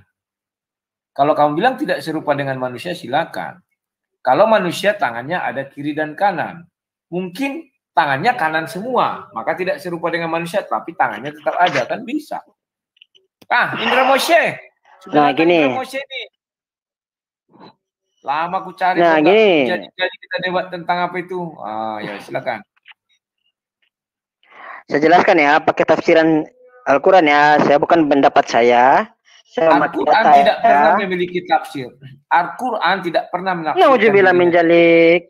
Tetapi tafsir Ibnu Katsir, manusia yang menafsirkan, bukan Al-Quran. Kau bilang kan tafsir. Iya, saya tahu. Saya pakai tafsiran Ibnu Katsir. Ya, Ibnu Katsir. Inilah, ini gimana macam pula lah. Udah nggak bisa baca Arab lah. Siap. Oke, Allah sebelum ini tafsir Ibnu Katsir sendiri ya. Katsir sendiri berdua juga. Allah sebelum menciptakan Adam memberitahukan kepada malaikat-malaikatnya bahwa Dia akan menciptakan seorang manusia dari tanah liat yang berasal dari lumpur hitam yang dibentuk, dan Allah memerintahkan kepada mereka bahwa apabila Adam telah diciptakan dan telah disempurnakan bentuknya, hendaklah mereka bersujud kepadanya sebagai penghormatan buat Adam sekaligus sebagai pengamalan dari perintahnya. Nah, semua malaikat mengerjakan perintah Allah itu kecuali iblis. Sebenarnya iblis bukan termasuk jenis malaikat, dia termasuk golongan jin. Kemudian watak dan kejadiannya membuat dirinya sombong dan takabur. Maka dia menolak bersujud kepada Adam dan mendebat Tuhannya dalam masalah ini. Iblis mengira bahwa dirinya lebih baik daripada Adam karena ia diciptakan dari api sedangkan Adam diciptakan dari tanah. Menurut dugaan iblis, api lebih baik daripada tanah. Dengan demikian berarti iblis bersikap keliru menentang perintah Allah yang menyebabkan dia kafir. Karena itu maka Allah menjauhkan iblis dari rahmatnya, menjauhkannya dari hadapan Allah yang maha suci serta menjadikannya terhina. Allah menamanya iblis karena dijauhkan dari rahmat, dan Allah mengusirnya dari langit dalam keadaan tercela lagi hina ke bumi. Maka iblis meminta kepada Allah agar diberi masa tangguh sampai hari kiamat. Dan Allah yang maha penyantun mengabulkan permintaannya. Dia tidak segera menurunkan azabnya terhadap orang yang durhaka kepadanya. Jadi sudah terjawab ya menggunakan tafsiran Ibnu Katsir sendiri. Saya tidak tanya itu loh. Paham nggak? Yang saya tanya di situ kedua tangan Tuhan. Saya tidak bertanya mengenai iblis, mengenai ini sujud, tidak. Kedua tangan itu yang kau bahas.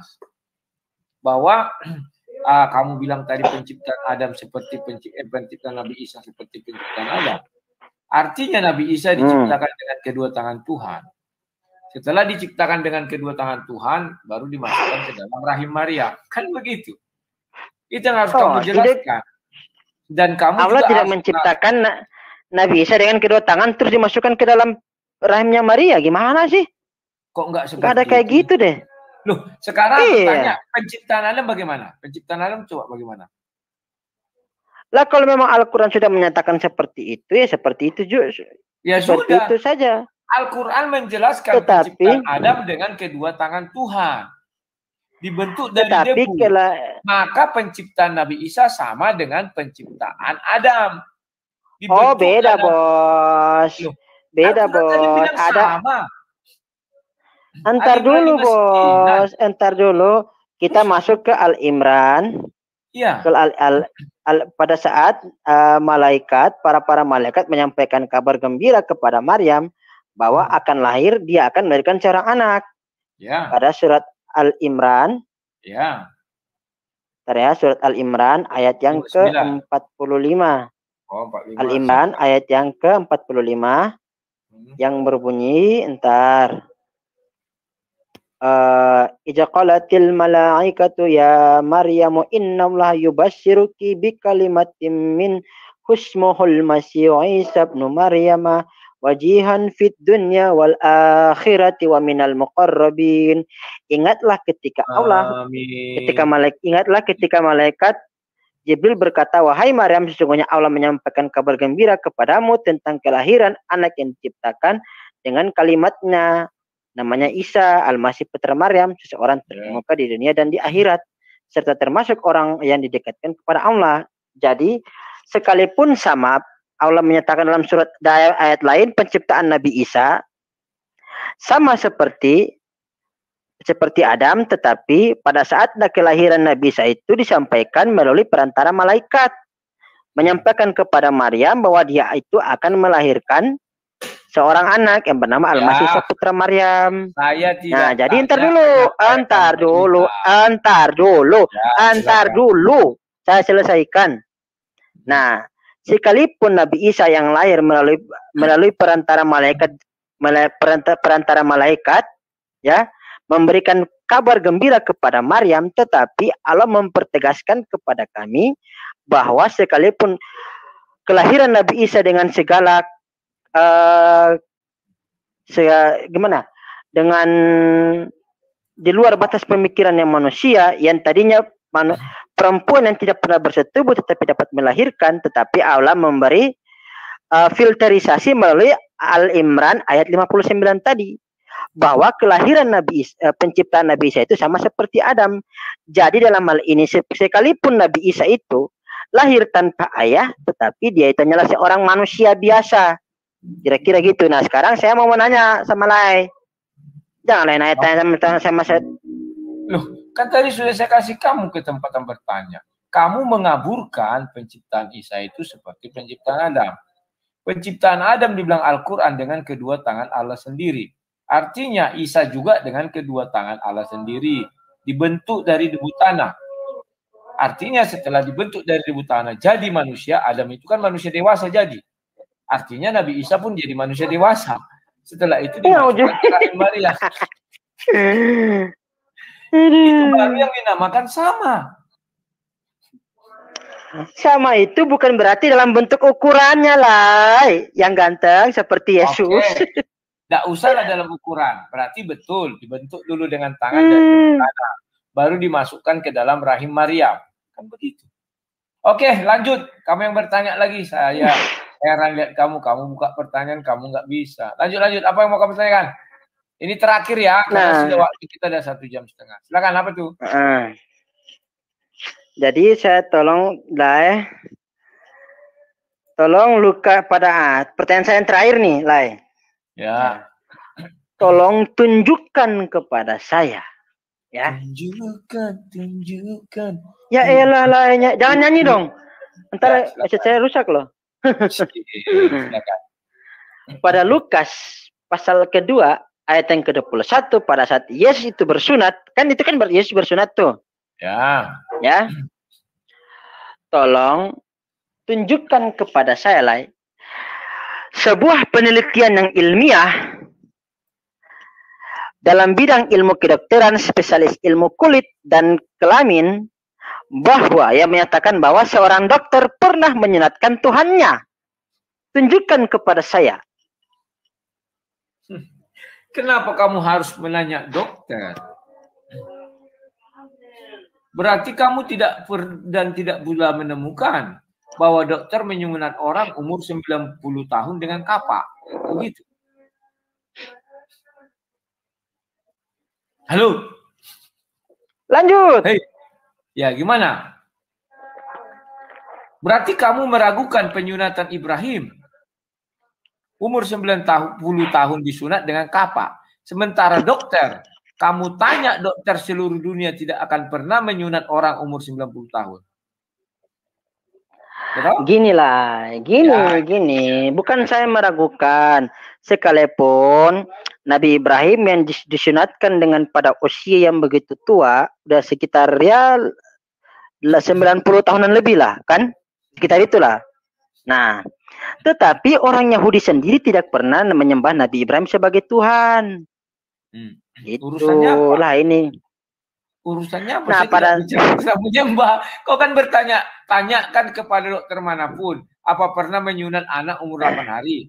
Maka saya bilang, tanyakan kepada dokter manapun, apa pernah menyunat orang umur 90 hari, 90 tahun. Kan tidak pernah, sama-sama nggak pernah kalau kita tanya dokter. Loh, itu perintah sunat itu kan perintah Allah. Jadi Allah mau memberikan perintahnya, perintah bersun. Di mana terdapat perintah sunat? Tunjukkan ayat di Al-Quran kalau bisa. Ketawa. Aduh. Tunjukkan, kalau bisa kau tunjukkan murtad aku malam ini. Kalau bisa kau tunjukkan murtad aku malam ini. Tunjukkan. Enggak gitulah, enggak gitu, tenang dulu. Ini aku serius. Biar kau bicara tentang firman Tuhan tidak mencela-mencela, harus ada ketegasan. Kamu harus katakan tidak ada ayat sunat di dalam Al-Quran, titik. Ya toh? Oke. Ya, gitu dong.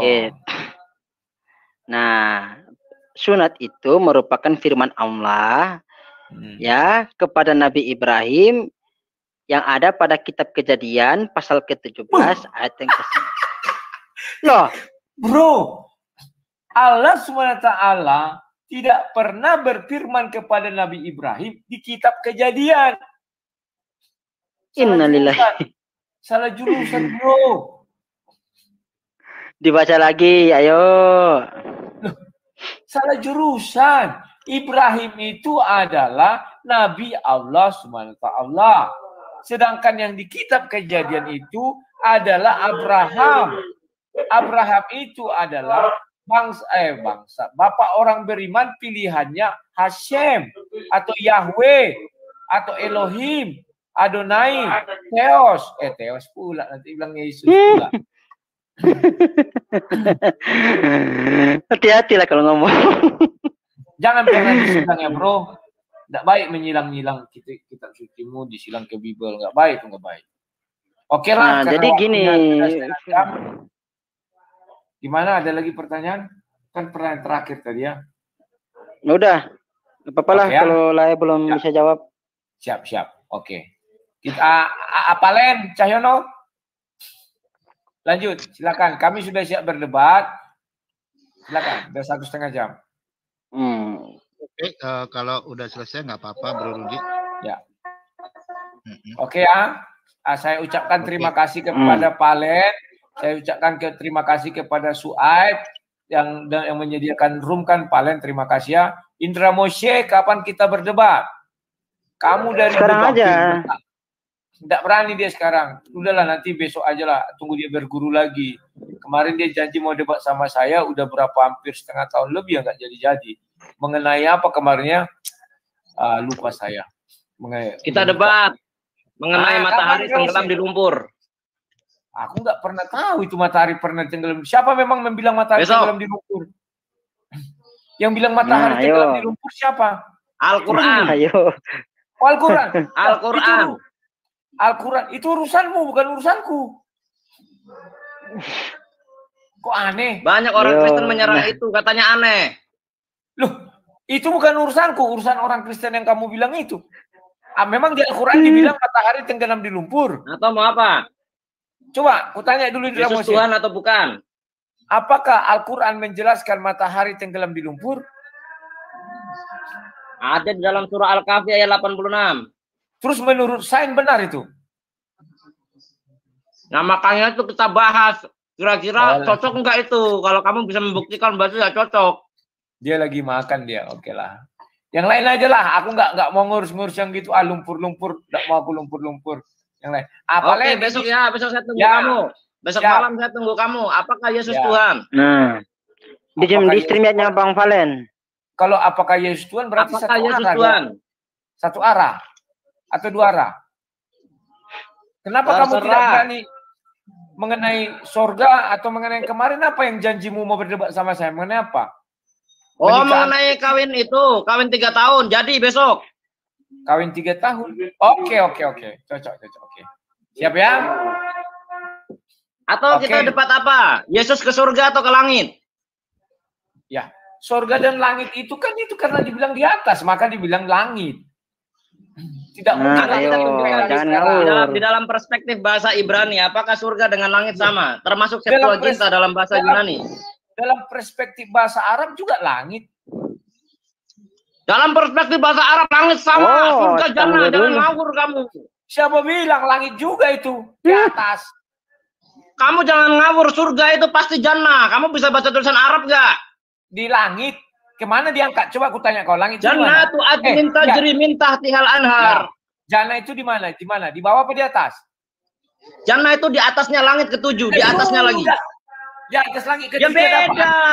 Lewat atmosfer. Langit itu ada 7 lapisan, nanti di atasnya baru surga. Ya. Pemahaman Islam dengan Yahudi sama.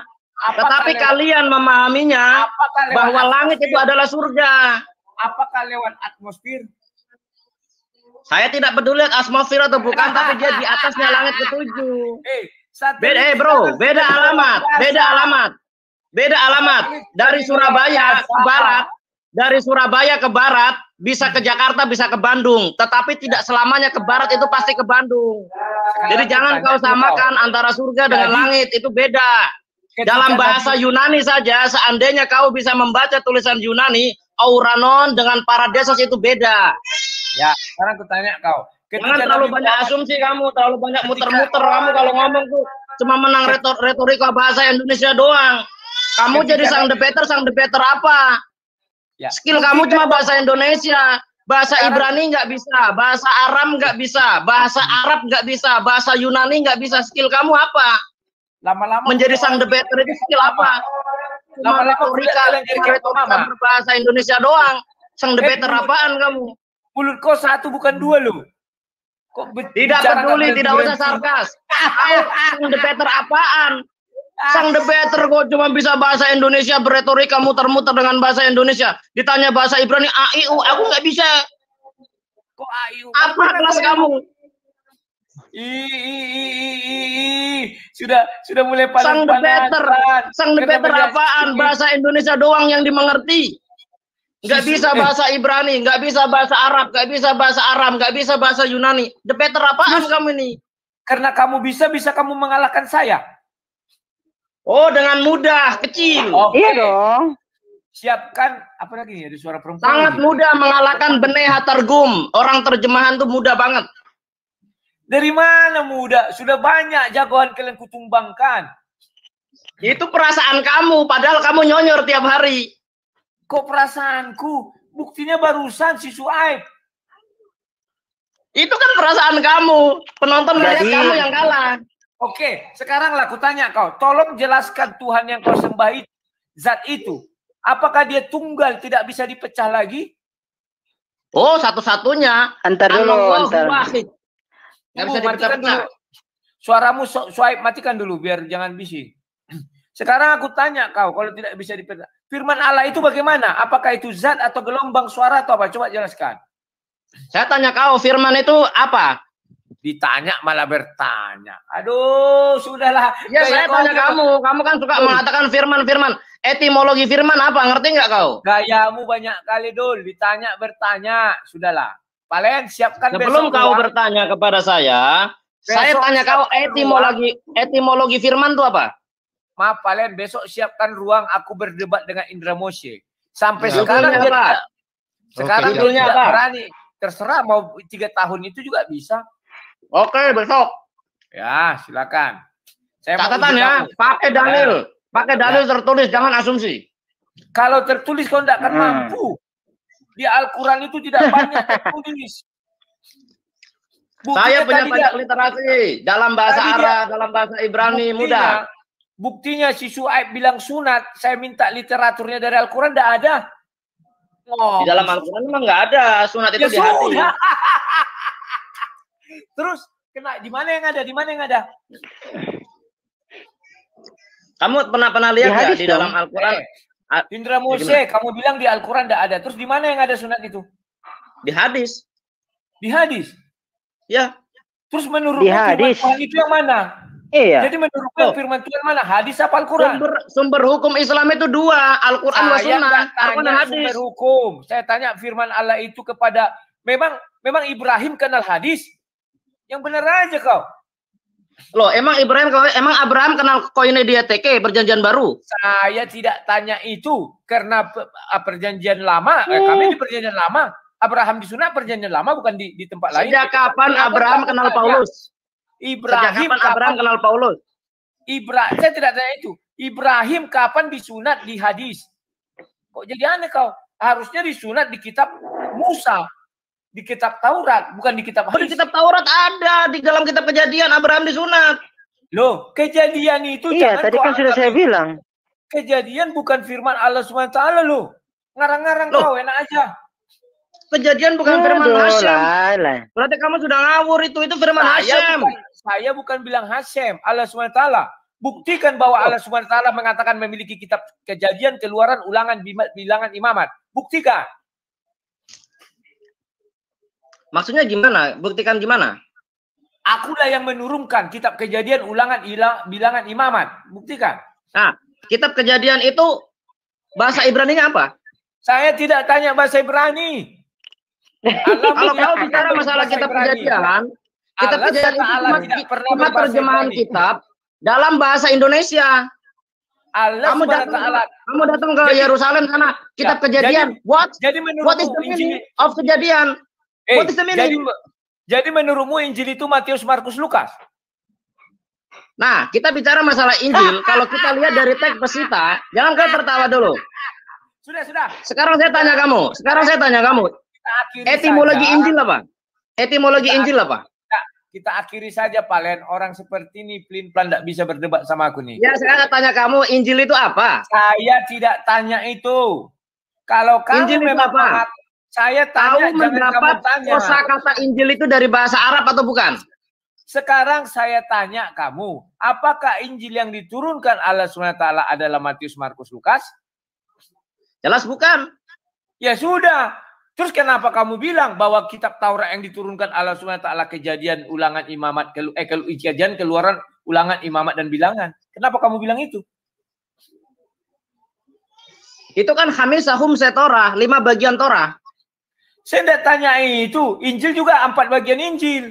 Injil sinoptik. Nggak ada sejarah 4 bagian Injil. Ada yang Hamisahum Setorah, Bereshit, Semot. Tidak ada sejarahnya Taurat yang diturunkan Allah SWT.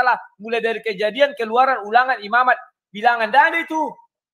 Di mana kau dapat? Torah Musa yang menurunkan Yod-Heh-Vav-He alias Hasem atau bukan? Itu beda Tuhan. Jangan mengarang-arang. Kok beda Tuhan bagaimana saat dia kan menerjemahkan Yod-Heh-Vav-He dengan terjemahan Allah? Sekarang kutanya kau, apakah Musa beragama Islam?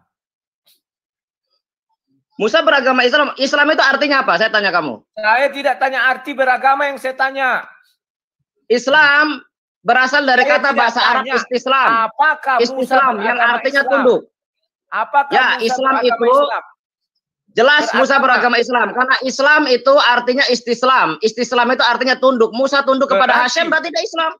Kalau Musa beragama Islam, kamu bilang, apakah agama Yahudi sama dengan agama Islam? Agama Yahudi sama dengan Islam, ada poin samanya, ada tidaknya. Kalau kamu bilang agama Yahudi adalah agama Islam, kenapa tempat ibadahnya bukan masjid, tetapi sinagog?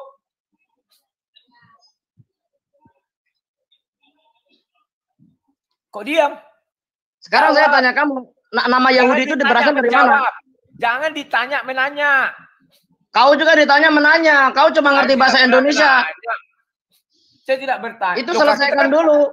Lah kita kan orang Kamu Indonesia. Tanya sekarang begini, saya Kejadian, Keluaran, Bilangan, Ulangan. Kamu tanya, itu kan Hamisahum Setorah, 5 bagian Torah. Beleson al-Ivrit, Beleson Ivrit dalam bahasa Ibrani. Kita kan orang Indonesia, bro. Sekarang aku tanya kau. Itu alasan terlalu rendah, kita kan orang Indonesia. Tanpa bahasa Ibrani, kitabmu nggak ada. Coba kau terjemahkan dalam bahasa Ibrani. Saya mau pergi mandi. Bukan begitu cara bicara secara secara akademis, bro. Bukan begitu bicara secara akademis. Saya mempelajari bahasa Ibrani itu Alkitabiah yang berkaitan dengan teologis. Jadi konteks, bukan berarti saya berbicara dalam percakapan sehari-hari. Bukan berarti saya bicara dalam percakapan sehari-hari. Penerjemah wisata bahasa Inggris guide beda dengan penerjemah bahasa Inggris teknik atau otomotif beda karena kosakatanya beda. Kamu jangan terlalu bodoh. Siapkan ruang aku berdebat sama Indra Moshe. Bebas temanya apa? Kau WA. Judulnya apa? Oke, bebas. Judulnya apa? Aku pendebat judulnya apa? Di dunia. Bebas saja, silakan. Bebas. Oke, apakah Yesus Tuhan? Kalau itu ya, apakah Yesus Tuhan? Itu satu arah deh. Cari yang satu dua arah. Itu maksud kau apa? Jangan mengalihkan terus. Bilang saja kau nggak mampu. Jadi menurutmu Yesus Tuhan? Bukan. Ya, berarti satu arah dong. Kau nyerang aku. Goblok. Nggak menurut kau? Menurut kau? Keledai. Keledai apa keledai? Menurutku Yesus Tuhan. Berarti kau kan nyerang aku saja satu arah. Mulutnya yang sopan dong lah. Supaya dia menjadi Tuhan. Yang sopan dong lah. Yang sopan lah. Ya, itu udah sopan itu. Tenang aja. Alah, sopan kamu tuh kau nggak punya tata kerama. Kenapa tidak punya tata kerama? Kau diajak berdebat dua arah. Masa judulnya apakah Yesus Tuhan? Masuk akal enggak itu? Nah, dua arah satu. Kita sudah ketemu arahnya satu. Sekarang arah satunya apa mintamu? Kau cari satu judul yang bisa kita dua bertanya jawab. Ini kan saya sudah carikan satu, tinggal apa? Berarti pikiranmu tak berkembang. Contoh debat kami malam ini. Siapa yang menyembah, misalnya, siapa yang menyembah Tuhan sesungguhnya Tuhan? Itu dua arah. Saya bisa nanyai kamu, kamu bisa nanyai saya. Paham enggak? Oke? Oke, sekarang saya kasih judul ya. Saya kasih judul. Ya. Nah, ini judulnya satu, tapi nanti akan bercabang dua. Apakah langit adalah surga? Apakah langit adalah surga? Ya. Langit. Apakah keduanya sama? Kalau saya mengatakan itu, kawan, tidak menarik. Kenapa tidak menarik? Kau pun akan mengatakan di langit sananya surga, di atas. Di atas ini apa? Kan langit.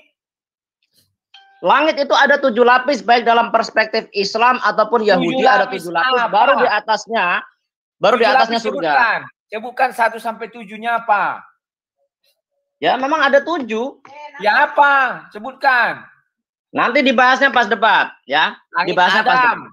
langit Adam, langit Yahya, langit Isa. Tidak ada namanya langit Adam, langit Yahya. Yang ada Rasulullah bertemu dengan Adam, bertemu dengan Yahya. Kamu jangan memperkosa. Di langit ke-1 kan, di langit ke-1. Ya, tapi tidak dinamai langit Adam, bro.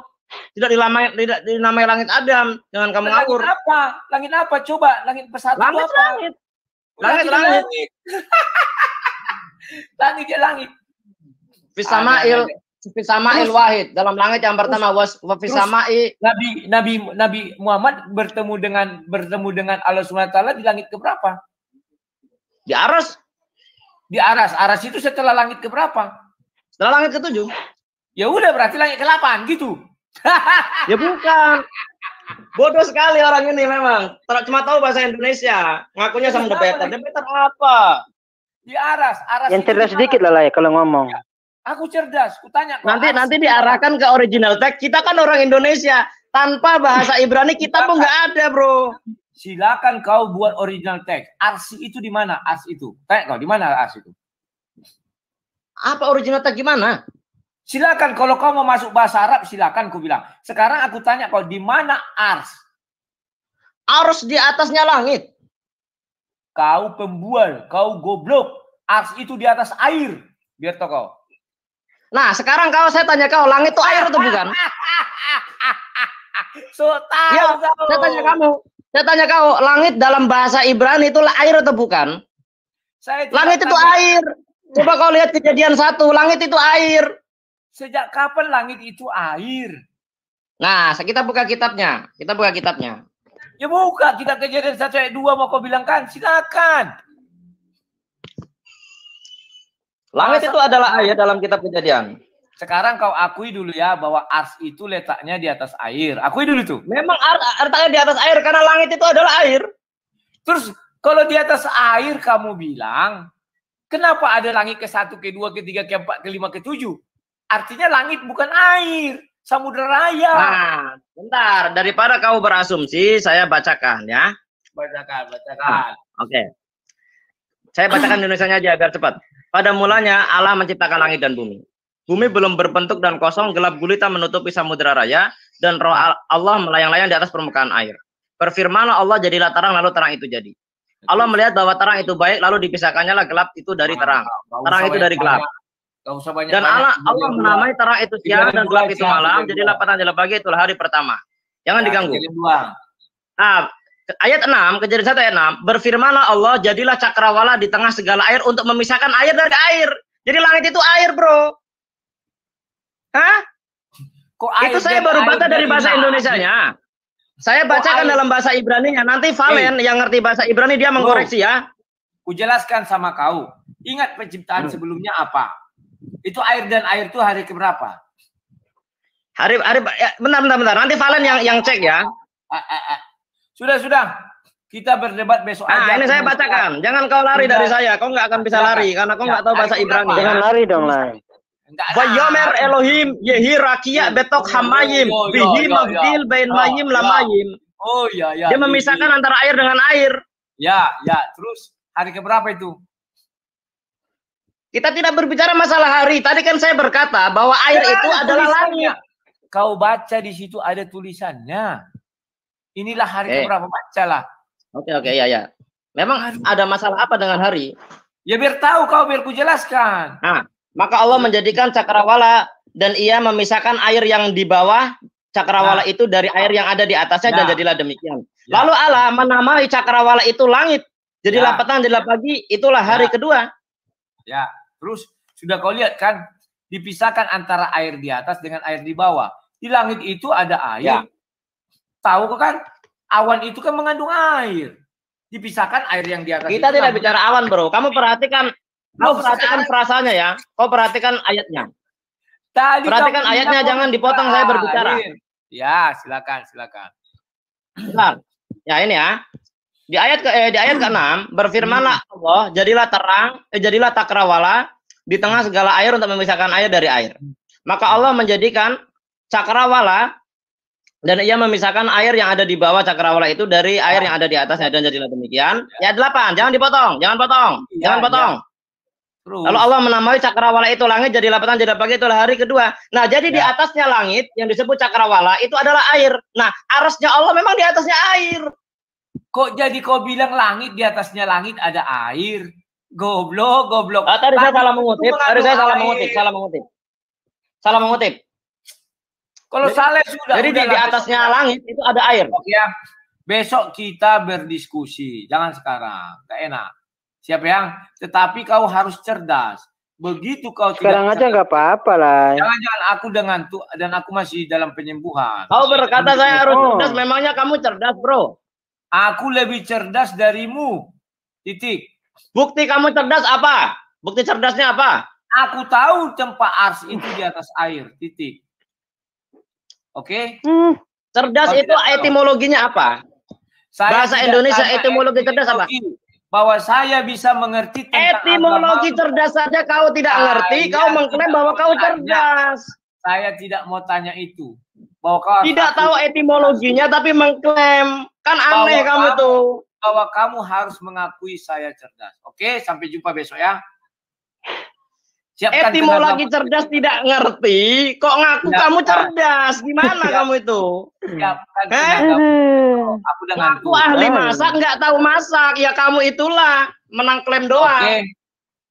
Etimologi cerdas apa? Sudah. Tadi kau sudah berkata kau cerdas. Etimologi cerdas apa? Jawab. Kita jumpa besok. Memang kau tahu apa? Loh, kan kamu yang mengambil klaim, atau yang berkata siapa dalil harus membuktikan. Ya sekarang kau buktikan. Oke, ya kita jumpa besok. Ya, buktikan. Ya, besok jumpa ya. Buktikan sekarang, jangan lari. Besok urusan nanti, urusan besok, urusan besok. Buktikan. Aku mau istirahat. Kalau kau maksa silakan. Paling aku izin. Dijawab tidak sampai 5 menit. Etimologi cerdas apa? Kau sudah ngaku cerdas. Etimologinya apa? Tidak usah. Besok aja, ya. Kau yang selalu berkata siapa berdalil harus membuktikan. Kau berdalil, mana buktimu? Oke, ku jelaskan sama Kristot kamu. bebe holo. Bisa. Cerdas itu sempurna perkembangan akal budinya, cara berpikirnya tajam. Oke? Itu Siap? menurut apa? KBBI itu bukan? Sudahlah, nggak usah kepala kau tanya menurut apa. Kau tahu sendiri, Oh, cari sendiri. Kau banyak kali apa ada kau? orang aku cerdas, etimologi cerdas nggak ngerti. Sudah ku sebutkan. Kristot lo yakhlim le anotem. Oke ya. Sampai jumpa ya. Menurut apa itu? Kita berbahasa Sampai Indonesia jumpa. harus standar KBBI. Coba Ya, KBBI-nya itu gimana? KBBI. Ya itu menurut KBBI. Oh jangan, tadi rekam. Nanti kalau ternyata KBBI tidak berkata begitu, kalau ternyata yang tertulis KBBI tidak seperti itu, berarti kau Ya. berdusta. Ya, buka. Berarti kau Kristot lo yakhlim le anotem. Berarti kau memang tidak tahu kan definisi cerdas, makanya kau tanya sama aku, sudahlah. Oke, selamat malam ya Palen. Palen, terima kasih ya. Kristot bebe holo. Oke, terima kasih. mana etimologinya? Siapa berdalil harus membuktikan?